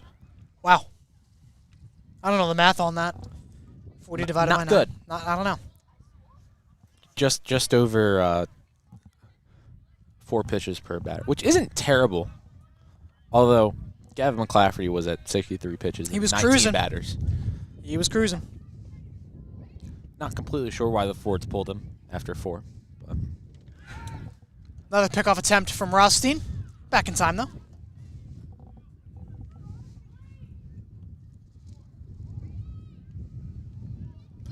all you need right now is Rothstein to just get this final out, whether it's the ground out, fly out, strike out. Hopefully, just get the out. Rothstein fires. That one's in there for a ball at the knees. Just a little low. As there is still nobody warming up. Nope. I think we're just going to Pennsbury. take Bradley to the end at this Take point. Bradley to the end, Oh, see if man. he goes like 100. 100 pitches doesn't matter. Can't pitch him Friday anyway. Thursday. Or Thursday, excuse me. Thursday anyway.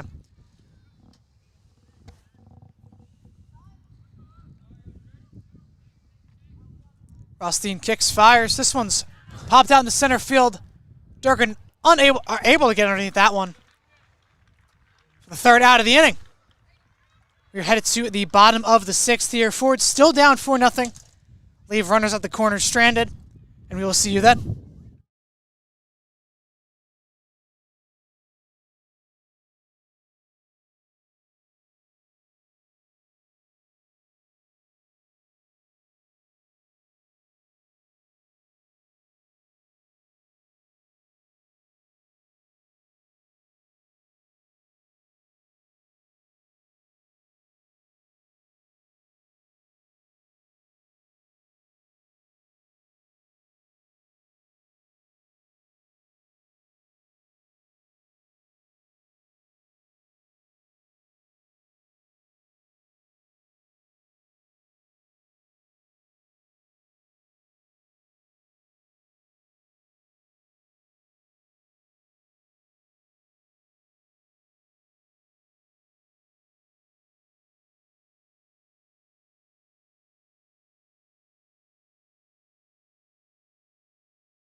We're just about ready here for the bottom of the sixth. We have a new color commentator with me, Jack Kowalski. He's filling in for the legend Alex Geibel, who's going to be taking pictures that you will see probably later. He'll be right back, he says.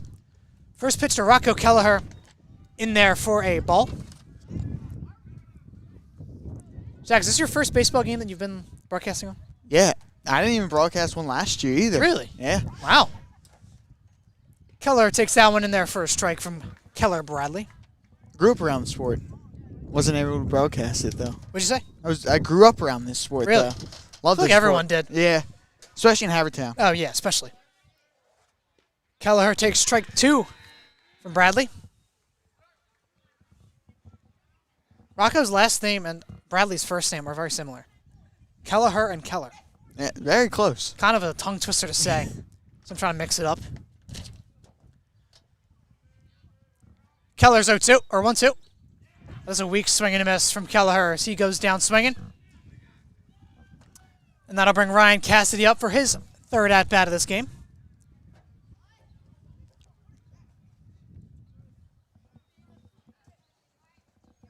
Cass, definitely one of the more speedy guys on this team, in my opinion. The speedy guy. The speedy guy, that's for sure. I played Little League with him. He was our pitcher. He was our ace. Not anymore. Not anymore. Full-time outfielder now. Yeah. As we see Pennsbury getting some bullpen action up. They're not going to take Bradley's arm to the very end. Even though they probably could. They have to clear out the kids in the bullpen, though. There's like 20 of them out there. Jeez.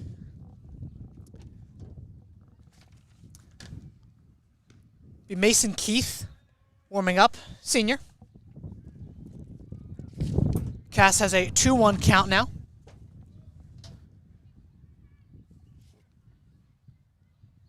Swing and a miss from Cass to bring it to 2-2.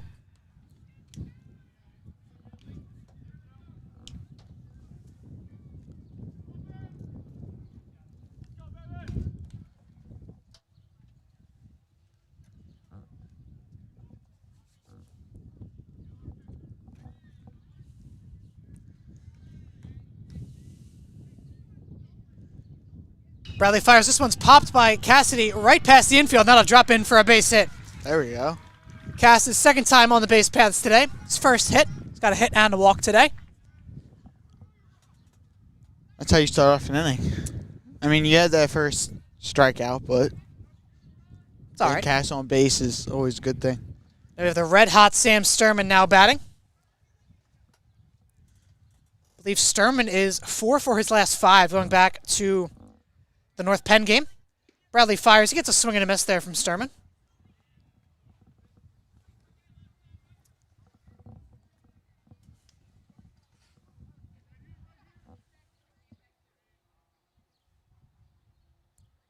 Sturman takes a ball low. Cass is going to take off for second. Throw down, not in time. Gets past Weber at short. But Crane able to back him up there. Cassidy stays at second. There's a pass ball by Dylan Hirsch.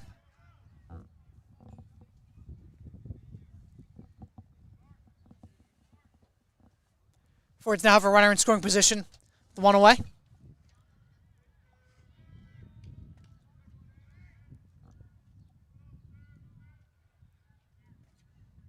Sturman fouls this one into the cage. Now 1-2.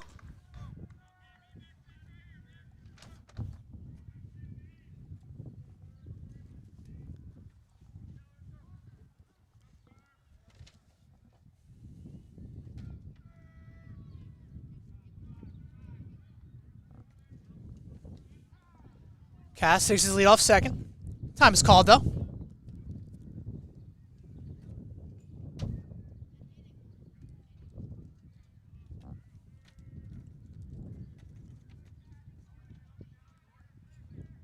Sturman is swinging a miss. And he is struck out. 2 away here in the bottom of the 6th. That'll bring up Shane Durkin.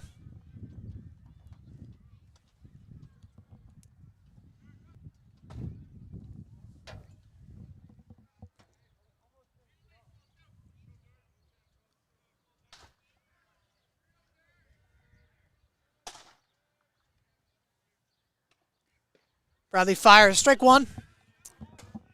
And there to Shane Durkin.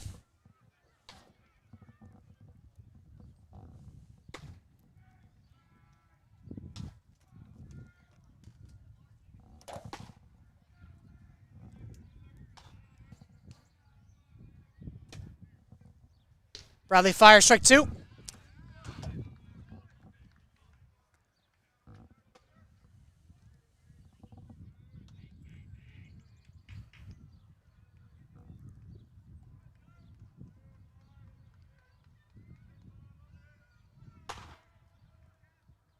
Durkin takes the ball 1, low and away. Gets one back in this count.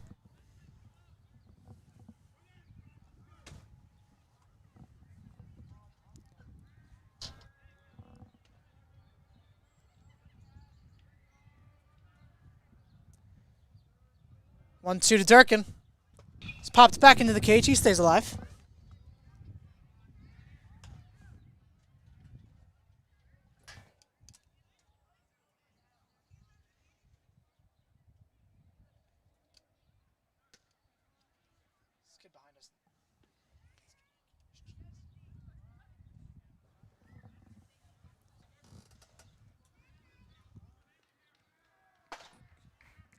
Durkin's still alive here in a 1-2 count. 2 away. Forwards have a runner on second.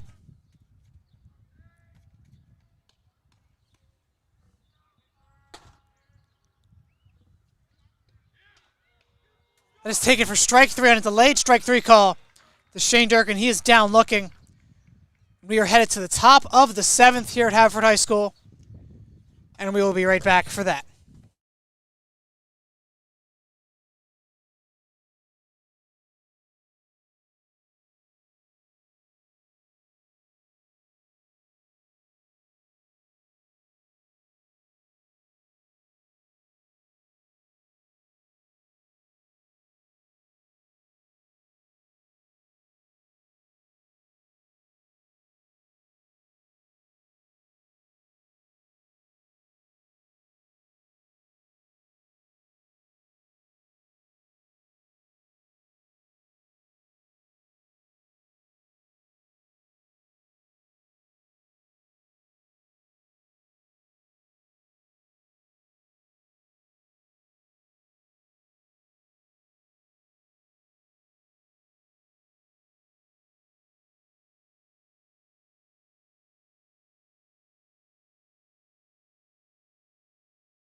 We are back here for the top of the 7th. Lucas Rothstein, 1 pitch, 1 hit batter.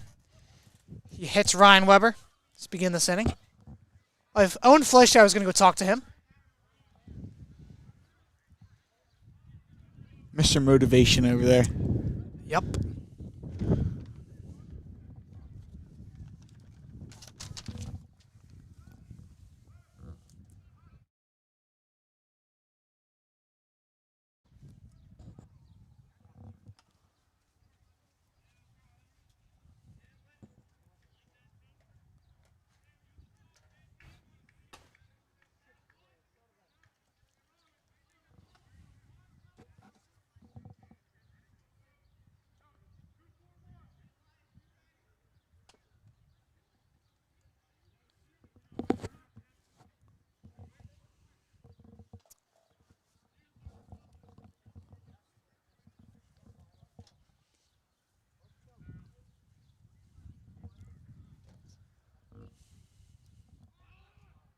Perry shows bunt, goes foul though.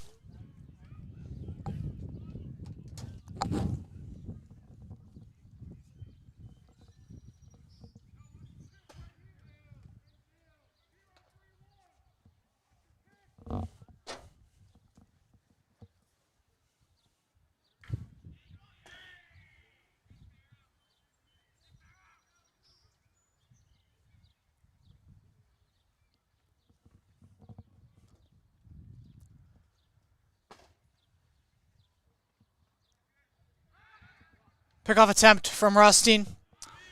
Back in time, though.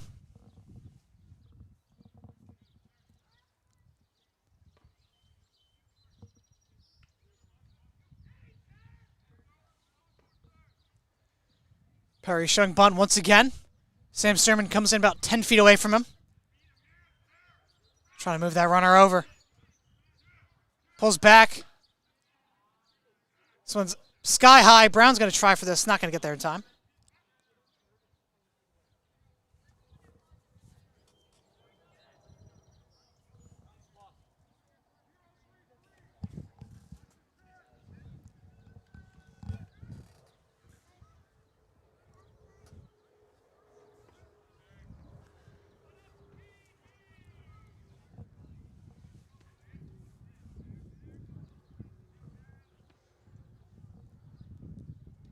That one's outside from Rothstein. Runner stays put though, and they get past the catcher. On fly shower.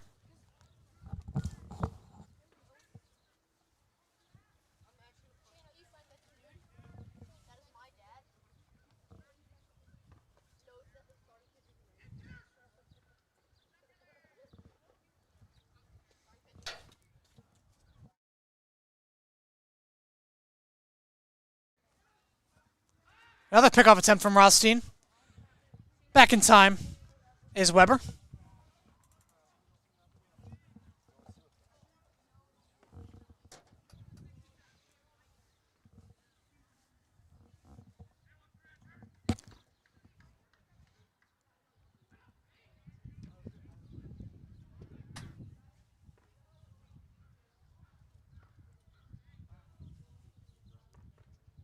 This one's fouled by Perry into near the Ford's bench.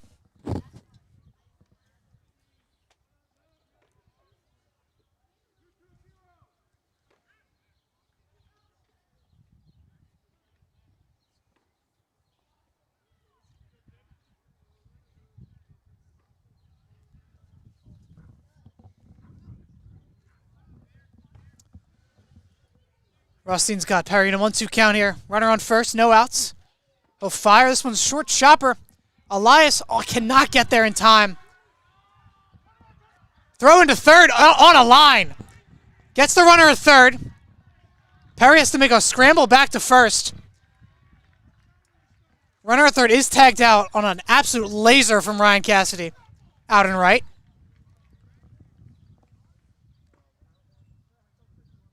Henry Garlett's getting tagged out there. Pinch running for Ryan Weber.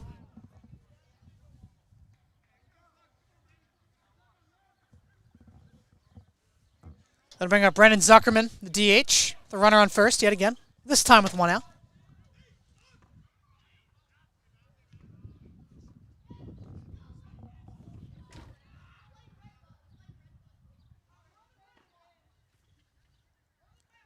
Gets a swing and a miss for strike one, does Rothstein.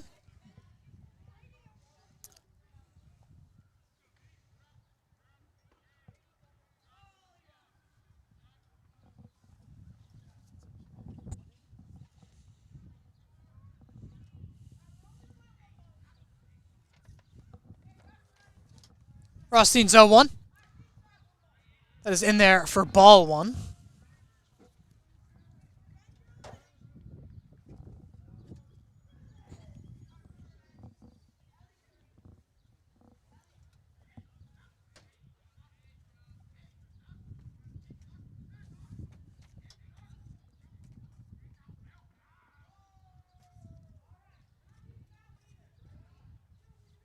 Rothstein fires the 1-1. This one's popped sky high. Out of play.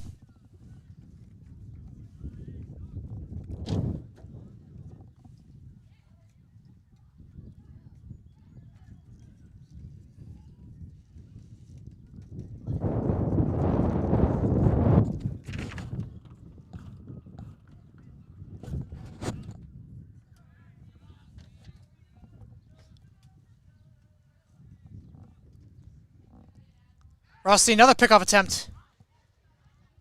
Perry back in plenty of time.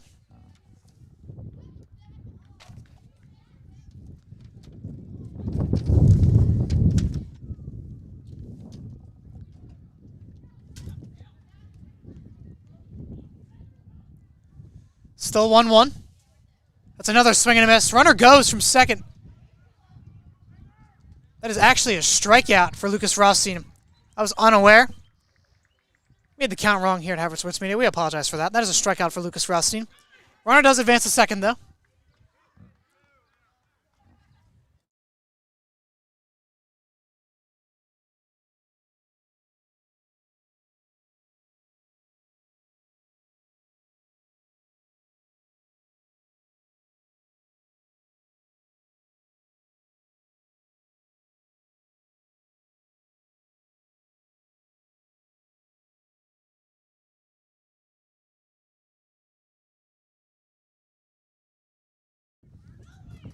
Now Ben Seidler, excuse me.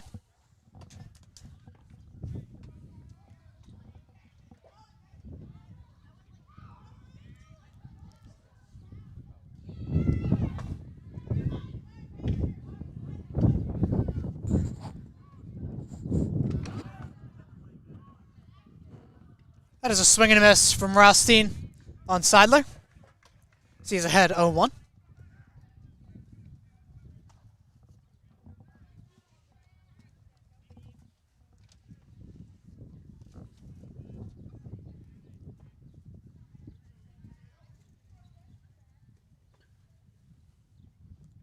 Rothstein's 0-1.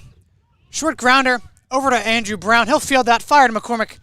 And that is the third out of the inning. We're headed to the bottom of the seventh here at Haverford High School. Forts have 3 outs to save their season. We will be right back.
We are almost back.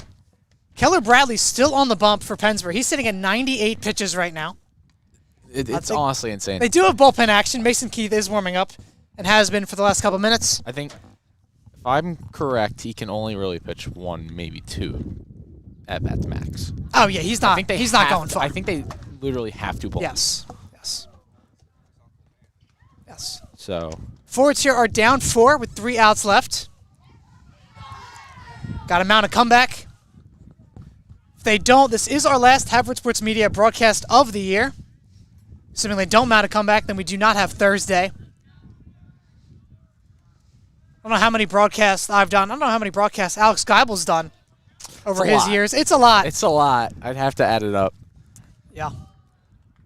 I've only missed a handful since I started. I think I've done close to 30 since I started in the winter. I think I've done boys basketball, girls basketball, boys lacrosse, 1 volleyball, somehow, for some reason, and like 9 baseball, 10 base. This is my 10th baseball broadcast. As Alvanian takes strike. The only games I've missed are ones I'm pretty much sick or I'm out of town, which is very. You had like COVID in 2025. COVID in 2025. That was not fun. Yeah, seemed like it. The flu a few times. But yeah,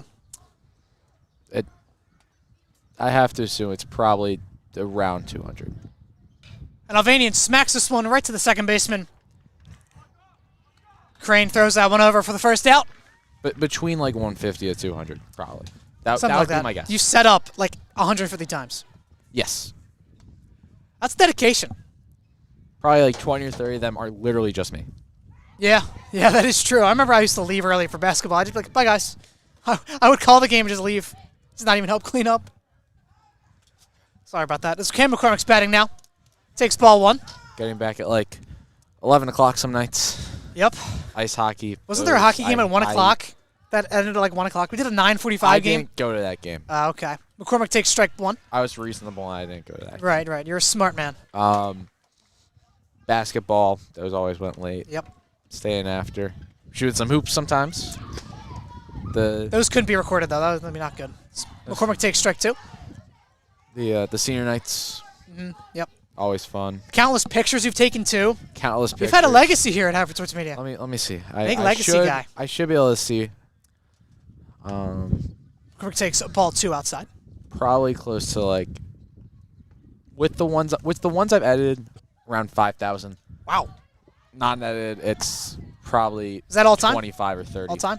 All time. Gotcha. Bradley fires. McCormick swinging a miss. He goes down swinging 2 away here. First time was the Turkey Bowl freshman year. Oh, yeah. We're like, could be wow, I fun. could do this. Could be fun. Yeah. Sophomore year. They're going to call in Mason Keith are the Falcons. Now, 2 outs. I do want to shout out all the directors this year. Alex Geibel, you're a tech director. Jack Kowalski, you're going to be a director next year, right? Hopefully. He will be a director next year. Morgan Barrett leading the show all year. Jack Keaveney, broadcasting director. Nick Petrucci, Spencer Mark. Lucy McCloskey as well. I knew I was going to forget somebody. Who else am I Production missing? director. Let's see. All those 5, especially Morgan Barrett, head director. Spencer Mark. I said Spencer Mark. Nick Petrucci. Said him. Morgan Barrett. Said her twice. Me. Jack Keaveney going to be taking over the show Jack next Keaveney year. taking over the Executive director. We'll have Kieran Souson as CFO. Yes. Cooper Heckman Cooper- right behind us. Cooper he was, Heckman he right was behind on us. that third camera on center field today. Yes. Big shout out to Cooper, though. He's been the second-hand man to Geibel with Tech. Been setting up, taking down stuff all year. Me and Cooper getting here like 2 hours Yes, we beforehand. appreciate you These greatly. playoff Thank you for runs. dedication. Nate Tucker, too. Almost forgot. I knew I was going to forget somebody. Nate Tucker. Over there. Anyone on the baseball broadcast who's helped out? Grant Laniak, who's here with us now. Mentioned Tuck, Cooper, me, Geibel. Connor McGee as well. Can't forget Connor McGee, who's been on the call all year. Not able to join us.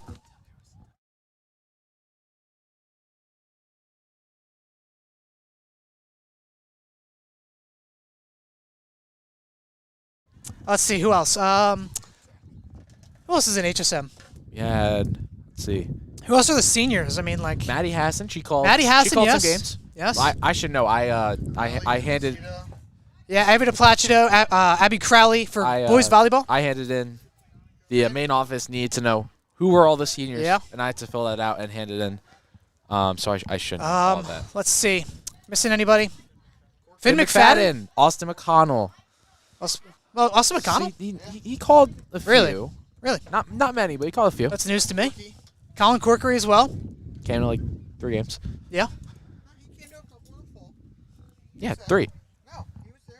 Let's see. Herman Mello, Braden Dillon, taking pictures. Braden was here today. Herman's been on busy. camera too. Braden on JV lacrosse. Yeah, As a JV freshman. Warrior. Give a huge shout out to Herman though. He had to sit in the rain for lacrosse one day. Yeah. I did give him my umbrella though, so he wasn't totally soaked. But shout out to Herman. Also here for the Yeah. Upper Darby baseball game where it was Yes. absolutely Oh man, that was pouring, bad. And he Yeah. was down taking photos. Yeah, he's been on camera for some of these games as well. Big shout out to Herman. That's a strike to Owen Click as Keith starts him out. Yeah, but just a lot goes into these HSM productions. It's a lot behind the scenes that you really don't hear or see. I mean, for these broadcasts, we have 3 cameras. We have a GoPro behind. That is a ball to Click. I mean, the GoPro, Alex got to set that up every single time. Got to take it down, got to get the zip ties. Had to get the zip ties today.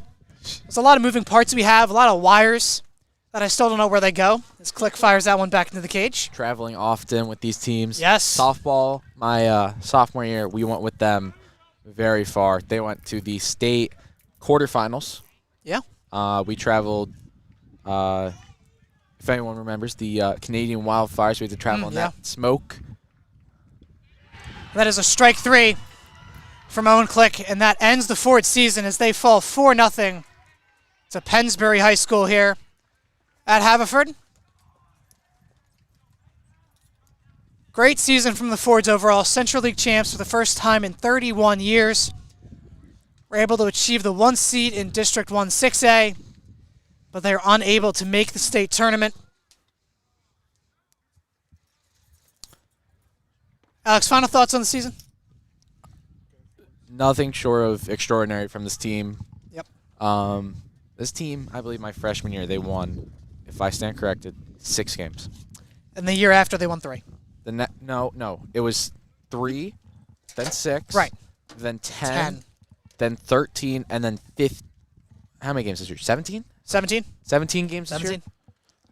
Perfect through 15 games. Mm-hmm. Yep. Miller came into this team having a 6-win season the year before. Yeah. Then went 10, then went to 13, and now this. Yeah. As Big well turnaround for this program. The crazy talent. Ryan Cassidy out there. Jimmy Boyle. Probably shout out some of the seniors here. Yeah. Oh, yeah. Let's shout out the seniors. Ben Ishmael, Ryan Cassidy, Gavin McClafferty, Will Elias, and Owen Fleischauer. 5 seniors. Did I say Ryan Cassidy? Just to make sure. Say Ryan Cassidy. The 5 seniors on this Ford's team done a great job. Some of them have been there all 4 years. Some of them only 1 or 2 years, but their effort to this team has been unbelievable. Ryan Cassidy, he has the career stolen base. I believe today, Yes. with that 1 stolen base in the 6th inning, I believe. Oh, Nick Alvanian. I almost forgot Nick Alvanian. Alvanian? Nick Alvanian. I believe Ryan Cassidy, he got that stolen bases single season record. I believe. He does have it. We've seen a lot of records here this year at Haverford Sports Media. Ford's football team led by Coach Yes. Doc. They went to play North Penn in the quarterfinals. They went far. Yes. Great year at Haverford Sports. Another incredible season. Girls basketball making man. it as far as they did. Top 8 in the state. Top 8 for the in girls. the state. That was the motto they went through.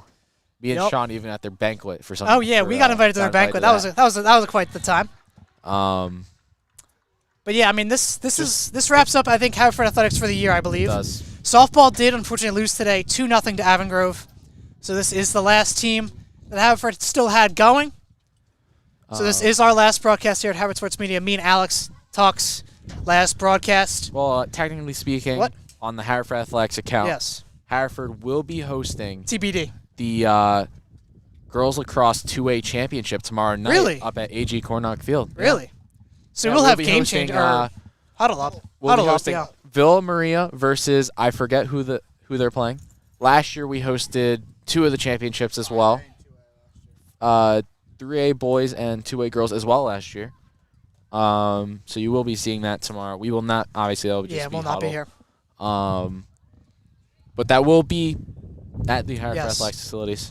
Yes, and one more time, thank you from all of us here at HSM for tuning into these broadcasts, whether it's for 5 minutes or for 5 hours. I don't even know some broadcasts. Some of these broadcasts. Some of these broadcasts like go the- long. the 5 last minutes, 5 game, hours. North Penn, that game was incredibly long. Even We've for had some- parents, grandparents, siblings, aunts, uncles, We've had some long baseball, long basketball, coworkers, long football. yes.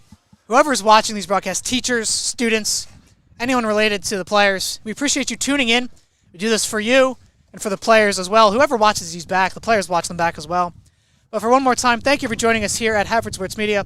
I'm Sean Perry, joined alongside Alex Geibel and everyone else here at this crew. And we will see you next year in August for Ford's football. Actually, I don't think it's in August because they have a lot of away. Oh, really? They have a lot of away games. A lot of to away start games. the September. season. My bad. September 5th. We will see you back at Haverford Sports Media for the first broadcast of the year. And thank you for joining us. And roll Fords. Roll forwards.